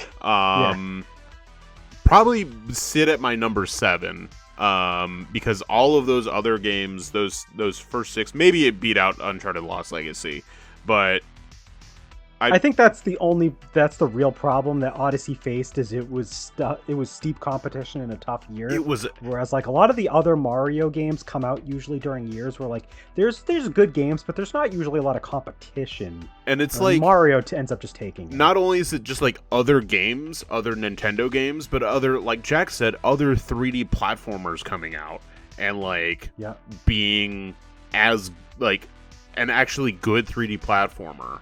Or even just platformers in general, like Sonic Mania was a big deal that year. And I like SteamWorld Dig 2. It's a little bit more Metroidvania, but it is a platformer.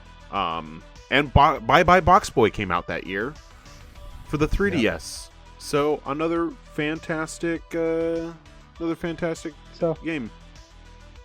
Anything else to add about Super Mario Odyssey from everyone? I think we might have said everything we. No, it's really good. If you start it up now, Jack, you will have like a bajillion notifications for special outfits that you can purchase.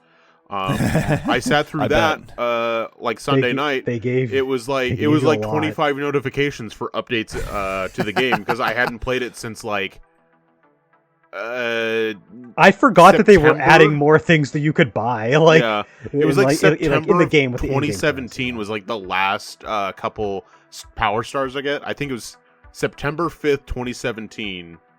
No, wait. 2017? You mean 2018? 27. The game came out in 2017 in October. Oh, well then it was December 2017. I was replaying it in September, so that's where I'm getting it confused. So like it was December 5th, 2017. So like it's been like, yeah, you'll have like 17,000 notifications. Go ahead, boot it up right now. We'll wait. All right. And the last game we're going to talk about, which was not released on its own, but it was released alongside Super Mario 3D World. You got Bowser's Fury, first released on February 12th, 2021 on Nintendo Switch. And as I mentioned already, it sold 13.4 million copies as a part of the bundle with Super Mario 3D World. It is pretty much a full game on its own, but it takes place in one large open area that's like mostly isolated by islands, and it's split into 3 regions, and each of those has a Giga Bell that you have to restore, and then you'll if you restore it, you'll be able to fight giant cat Bowser at the end of each of the segments. The 3 areas are the Lakeside Giga Bell, which have the First Step Island, Scamper Shores, Pounce Bounce Isle, and Fort Flaptrap. The Ruins Giga Bell has the Slipskate Slope, Claw Swipe Coliseum, Trickety Tower, and Crisp Climb Castle. And then the Wasteland Gigabell has Risky Whisker Island, Pipe Path Tower, Roiling Roller Isle, and Mount Magmeow. Some of those were quite a mouthful to say. This game centers around using Cat Mario, as could probably be surmised with everything I was saying, which was a Super Mario 3D World thing, which is why this is here. But yeah, Bowser's Fury, unexpectedly Bowser's Furry. Bowser's a furry. Bowser's a furry. Unexpectedly, a much larger bit of content than I think a lot of people were expecting when this game came out. This is like a what? $40 like game experience. Like what I would like. That's what I would say for the amount of content you get. Like. Yeah, it's about a $30 or $40 game. Like you're getting, it's a big size game. Like it's not like a full standalone on its own release type. But if like they were like, hey, we're gonna put out Bowser's Fury for like $35-$40, like on its own cartridge, I'd go, yeah, that makes sense. It'd be the same if like Shadow Generations came out like around that same on its own, because like they're like kind of comparative in like the amount of content you get with that. And so we might make some references to that because I know we did when we talked about Shadow Generations originally. They're pretty similar packages, in all honesty. Yeah. It's really good. It's like it is more open, like level exploration, but with a lot of like the 3D world set piece, like. Yeah. And some of the 3D world like movement package that you got from that game, like it's just like they were like, here's Odyssey, but actually it's in 3D world. Have fun. But like on a it's like pretty much just Odyssey with the 3D world engine. Yeah, and it's like and control scheme. It's like 2 kingdoms worth of like gameplay. I feel like 2 or 3. I would probably say like if you factor in how large of like obstacle courses those like island areas are, I'd be willing to say that like it's probably like several of the larger kingdoms from Odyssey put together. Yeah. Like like not just like just a couple, like a couple of the biggest ones. Yeah, like, that's what I was like. it's The one, huge. like the 104 Power Moon like kingdoms, because those are, I think the large end ones are like you can get up to 104 Power Moons in Odyssey. Like it's like 3 of those like smushed together, like worth of like content that you're getting out of this experience. Jack, your This thoughts? might be a hot take. This is perhaps my favorite 3D Mario on the Switch. Damn. Just Bowser's Bowser's Fury alone? Yeah. I hate Yeah. you. Go on. That was such a quick, just snappy rebuttal. You were like, I hate you. You were like, you were so ready to be like, wait.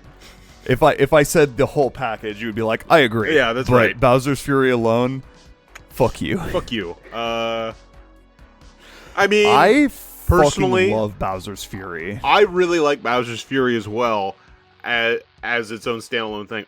I love 3D World, Yeah, that's fair. and I love Captain Toad, which are both I really also on the like Switch. this- That's the issue. Is there's Yeah. so much good Mario on the Switch. Honestly, Okay, you know what? I take it back. Mario Galaxy is on 3D All-Stars, and that's on the Switch, so never mind. Most of the games we have talked about today are on the Switch. In fact, Galaxy 2 is the only one. all of them, except for Super Mario Galaxy 2 and Super Mario 3D Land. Yeah, those are the only two. That Everything else is on the Switch. Yeah, so it's like 6 of the 8, because we talked about 8 games, right? Yeah. 8 games that we're going to be talking about are Switch games, essentially. Yeah. Yeah. 9 with Bowser's Fury. Right. What now. was the other Yeah. game? The one. Oh, Well, so 64 you have- Sunshine, Galaxy, Galaxy 2, 3D Land, 3D World, Captain Toad, Odyssey, Oh, Bowser's Fury. I forgot about Did you forget Odyssey. about Odyssey again? I did forget Odyssey in my count. Oh. It was like, did no, I got again. 3D Land, I got 3D World, Captain Toad. Those are the games that matter. All those man. nonsense ones from 2010 or older. Yeah, Odyssey. I'll forget you every time, buddy. But no, Bowser's Yeah, Fury. It's like it's short. I will say that it is like it's an added bonus game onto the 3D World package on the Switch. I think Bowser's Fury could have been its own game, honestly. As short as it is, like you collect cat shines in Bowser's Fury. You need 50 to complete the main game, and there's 100 total. It's like And I think almost the size of 64. yeah, no, but Yeah. but the problem is that you collect them like almost as frequently as you do in Odyssey. Yeah. Like they're pretty common, but like something about Bowser's Fury, this is like the true open world Mario game because the entire game is one open world. And like yeah, there's different like segments and areas that you can move on to after you complete a certain area, but like the entire world is just fully open. You can and you can walk. explore it. Yeah, you can like swim from one end to another end, essentially. Yeah. Yeah. They and I think that's really cool. The way that this game is presented in terms of like being an open world game but also having like specific areas where you do complete certain missions and get specific cat shines, I think is designed extremely well. I love that Bowser Jr. is your partner for this game because he's Yeah. on your side. He's like trying to calm down Bowser. He's like, he's too angry. We need to calm him down. I love when you collect a cat shine and Mario's like, wahoo! And Bowser Jr. is just standing there like What am I doing here? doesn't know how to react. It's great. The whole game is just a fucking blast. You could probably beat the whole thing in a day, but like it's so fun. Like I was honestly like before playing Bowser's Fury, I was like kind of questioning how well like 3D world controls would function in like a proper 3D environment instead of like the levels that 3D world has, and it translates surprisingly well. Like, Mario controls fucking beautifully in this game. And, like, I don't know, man. I got nothing bad to say about, like, the one downside if I have a single bad thing to say about Bowser's Fury is that it's too short, but then you could say, like, well, it's just an add-on to the port of 3D World, so that's kind of a moot point. I don't really mind honestly, that it's way more than what I expected it to be, honestly. And I think that's part of why I love it so much. I don't mind that it's a little bit short for what it is, because, like, it's literal. I mean, I think it's fine for what it is, considering it's just a side, like, but it is a lot more than what I was expecting. I think my major complaint is that, like, the Bowser boss fights are, like, more spectacle than, like, substance. Yeah. Like you fight him a few times whenever you activate a Giga Bell. You go really big and you fight him, and you like go the big fights mode.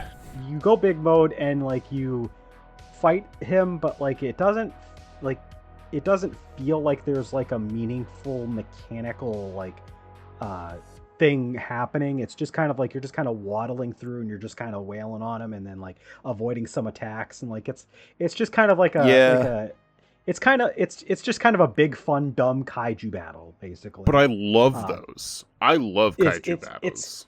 I'm not saying they're not fun, but, like, I think that, like, doing that once was fine. Doing that two times, but, like, I think having to, not having enough variety is just, and the variety is another, like, just overall, like, I wish there was more levels, just because there's not quite as much variety in, like, set design as, like, a typical Mario platformer, because of the fact that it's just got the 3 major sections.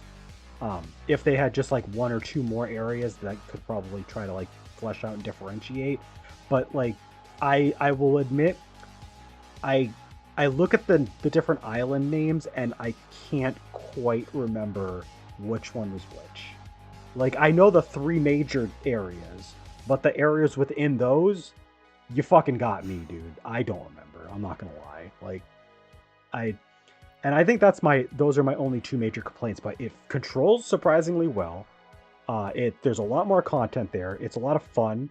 It's really cool that you can just freely move between areas, and the fact that, like, they managed to put this all together in a way that, like, it feels like a full game on its own. Yeah, it's great. I don't like it quite as much as, like, 3D World or Odyssey, but I like it, so yeah. I think it's really solid. It is more of a game that I love. So it's hard to say no to.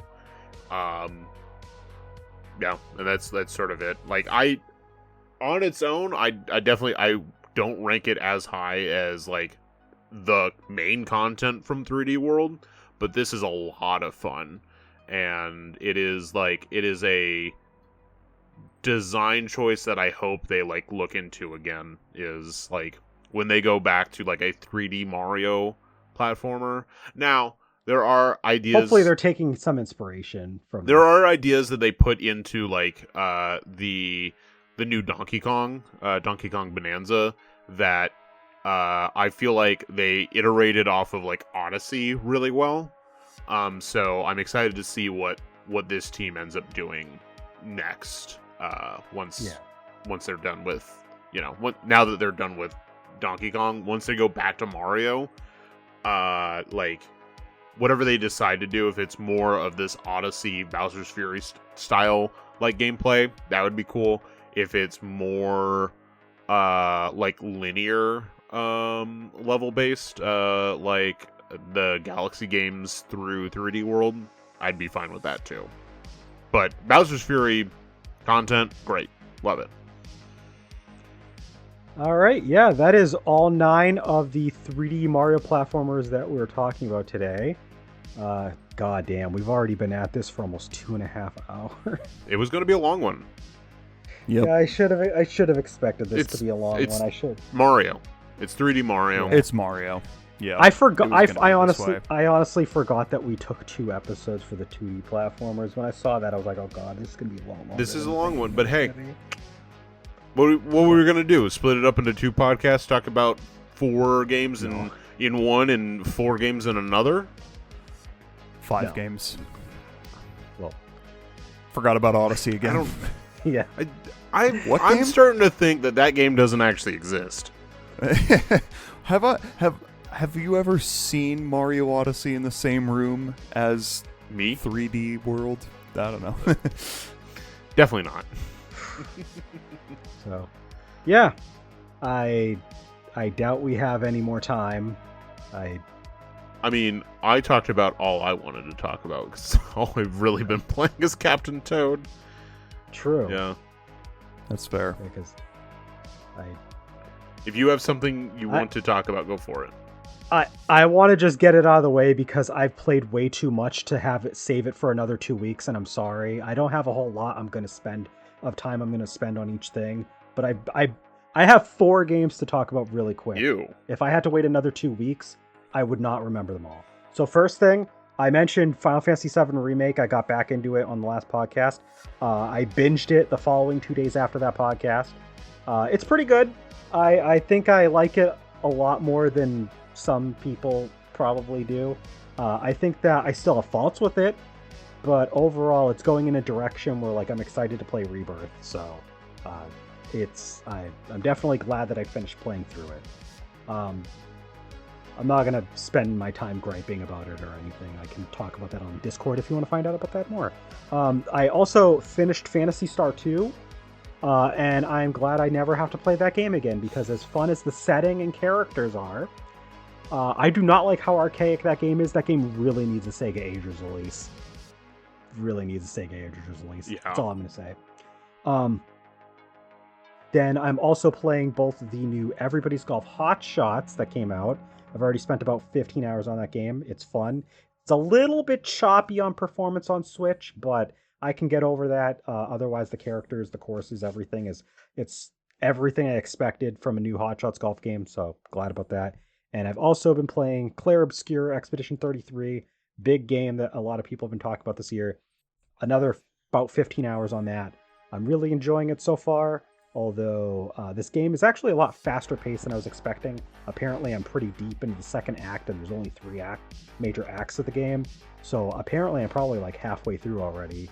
So we'll see if I have it beaten by the next podcast. But that's pretty much it for me. I had 4 games. I've beaten 2, working on 2 more, having a good time. There you go. Landon's already said everything he felt like saying. I have one other game I've started playing a little bit of, and then one game 2 other games. So I tried Shinobi Art of Vengeance, but the Switch version, especially if you're playing it on Switch 2, the resolution really glaringly bad.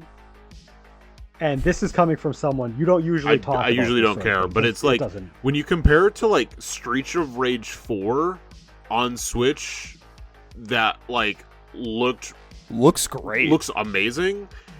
It's unfortunate that this game just did not have that out of the box for the Switch version, but it's being worked on, so I'll go back and actually play through it when that happens.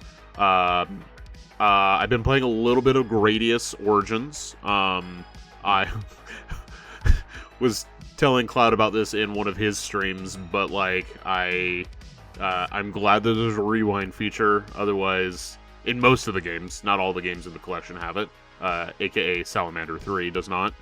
But I wish there was a rewind feature in UFO 50, because I cannot fucking beat some of those games without having a fun time with that too, but I wish there was a rewind feature.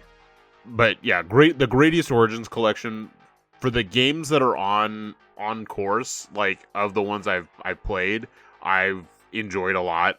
It's if you love horizontal shmups, you know what Gradius is, and it's one of the kings of horizontal shmups over the years. And they have baby modes. You can play it on easy, you have rewind, or you can play invincibility mode and never get hurt. and you can beat the game if you're my level. So yeah, that's great. And then I've been playing a little bit. I've started a game called Mind Over Magnet, which is made by one of the two content creators in the world that I actually like pay attention to nowadays. Game Maker's Toolkit. He made it and had like a whole developer blog series over it. He originally made it for PC, and then a team ported it to consoles, and it just recently came out to consoles, so I picked it up, and I've been enjoying that a lot. It is another like puzzle-esque platformer, but it uses magnets, obviously, in the name, as like the main mechanic, so it's a lot of fun. I honestly would say, Cloud, you might really enjoy just his like development like documentary on it, like explanation. I'll look into it. The specific series is called I think it's Developing. I'll link it to you. Because he does a really good job with all of his like videos. But like I'm in like World 2, like level 14, 15, and I've been enjoying it a lot. So yeah. All right. Jack, got anything real quick you can add on what you've been up to? There's one thing I want to hear from him. And I don't know if that's the thing he's about to go into, because I probably will not experience it myself. So I need a 2.5 hour like explanation of exactly how it went, how it felt. So if you could do that for me, that'll be its own podcast. Yeah, then. like right now though. For the most part, lately I've been playing more Persona 3 Reload. I've not had a ton of time to play it. I'm still trucking along. I'm in Tartarus right now. I'm pretty sure I'm like in the low 40s as far as my level is concerned. So I'm saying Tartarus is meaningless. True. I'm on floor 1. I think I'm up to like 119. Oh, yeah, you're pretty far. So I made it a decent chunk of the way in. I'm on the third block, the Yaba Saga, blah, blah, blah, blah, whatever that one's called. The one that looks like a factory. Yeah, okay. I know which one you're talking about now. That's the main thing I've been playing lately. I'm still watching Dragon Ball Z with Bethany. We recently got through the Frieza saga and also the Garlic Jr. saga. I always forget the Garlic Jr. saga was there. I forgot how boring the Garlic Jr. saga really was. Akira Toriyama did not write it. No, I mean, very obviously did not. We just got to, we're like right before when the androids appear. Like we just got to the part where like Trunks shows up and just wrecks Frieza's shit. Have you watched the best episode yet, though? Which one is that? The driving school episode. No, not yet. That is not yet. That is the only. It's truly the only reason why I recommend Original Z over Kai is because Kai does not have the driving school. It's filler, so they would cut it. Yeah. But it is worth watching. Original. It's Z4. Fantastic. We need a 2.5 hour podcast on you explaining that episode and your thoughts on it. I second that. As far as everything else, I'll make it real quick. No. This past make it real long. This past weekend, Bethany and I were up in Detroit. We went to 2 shows when we were up there. On Friday, the 5th, we went to go see La Dispute at their record release show. It was their first new album in like 7 years, and we went on the day the album came out, which is sick. Saw a lot of songs that were like played for the first time ever live, which is cool. The day after that, here we go, which is the thing that Landon wants me to talk about for 2.5 hours straight, we went to go see Pup and Jeff Rosenstock on their dual headline tour. Landon is tragically the Portland date for that show is sold out, and unless Landon happens to find a cheap resale ticket or become disabled, we'll have to miss it, unfortunately. Both bands were fantastic as always. That was my 10th time seeing Jeff Rosenstock and my 5th time seeing Pup. each band played for an hour, and then at the end of Pup set, Jeff's band walks on stage, and they did what they call double band, where both bands play at the same time and do they traded off each other's songs for 20 minutes or so, and nice. it was really really fun. I got the crew neck from Pup from the new album, and that's cool. It was a great show, and if it makes you feel any better, Landon, I had to skip Streetlight this year, so Ooh. Rough. Oof. It sucks to be you, I guess. I say. Suddenly you're like, you know what? I'd rather be me than him. Suddenly, I mean, I do like Streetlight, but I have not seen Pup in years. Every fucking time they come to Portland, something happens to where I cannot see them. Yeah. I think the last time you saw them was the last show they did before COVID. I think it was. That was March 14th, 2020 or something. Yeah, it was it's been a long time since I've seen Pup live. It really has been over 5 years since COVID. It has been. Yeah. Which is also crazy to think about. But yeah. See, I like that when two pretty somewhat similar bands like Jeff and Pup, I would say, are pretty similar in tone and everything, but are also on a very similar level, do a dual band thing and combine everything.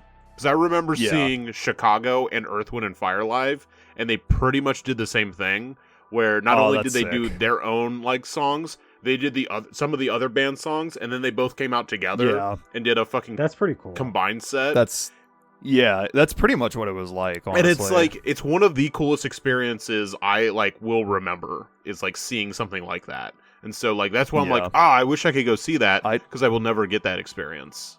I hope you can find a resale ticket for pretty cheap. I will probably not be able to go.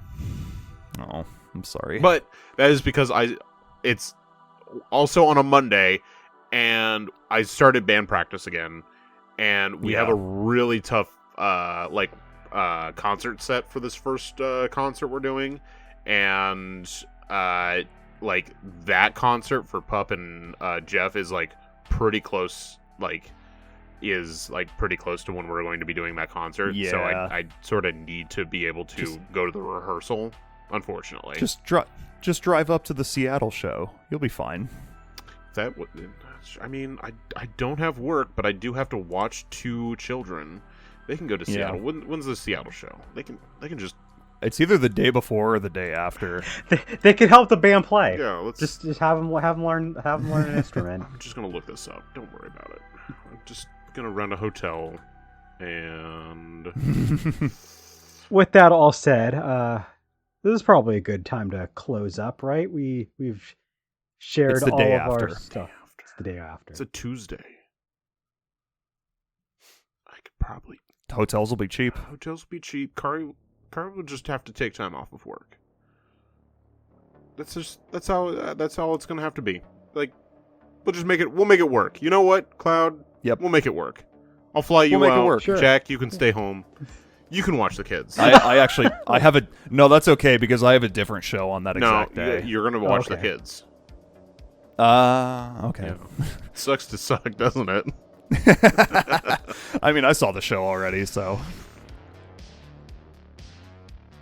Anyway, roll the outro. Oh, anyway, thank you. Roll the outro.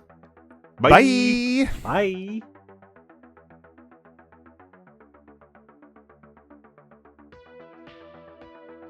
Thank you for listening to the Gaming Stooges Talks podcast. If you enjoyed us, consider subscribing to our podcast RSS feed, or follow us on youtube.com/GamingStooges and twitch.tv/GamingStooges for more gaming content. If you would like to chat with us, join our Discord. The link can be found in the episode description. We also want to thank all of our Patreon supporters. Your continued support means a lot to us. Not already one? Please take a look at what we have to offer anyone who becomes a patron at patreon.com/GamingStooges. See you next time!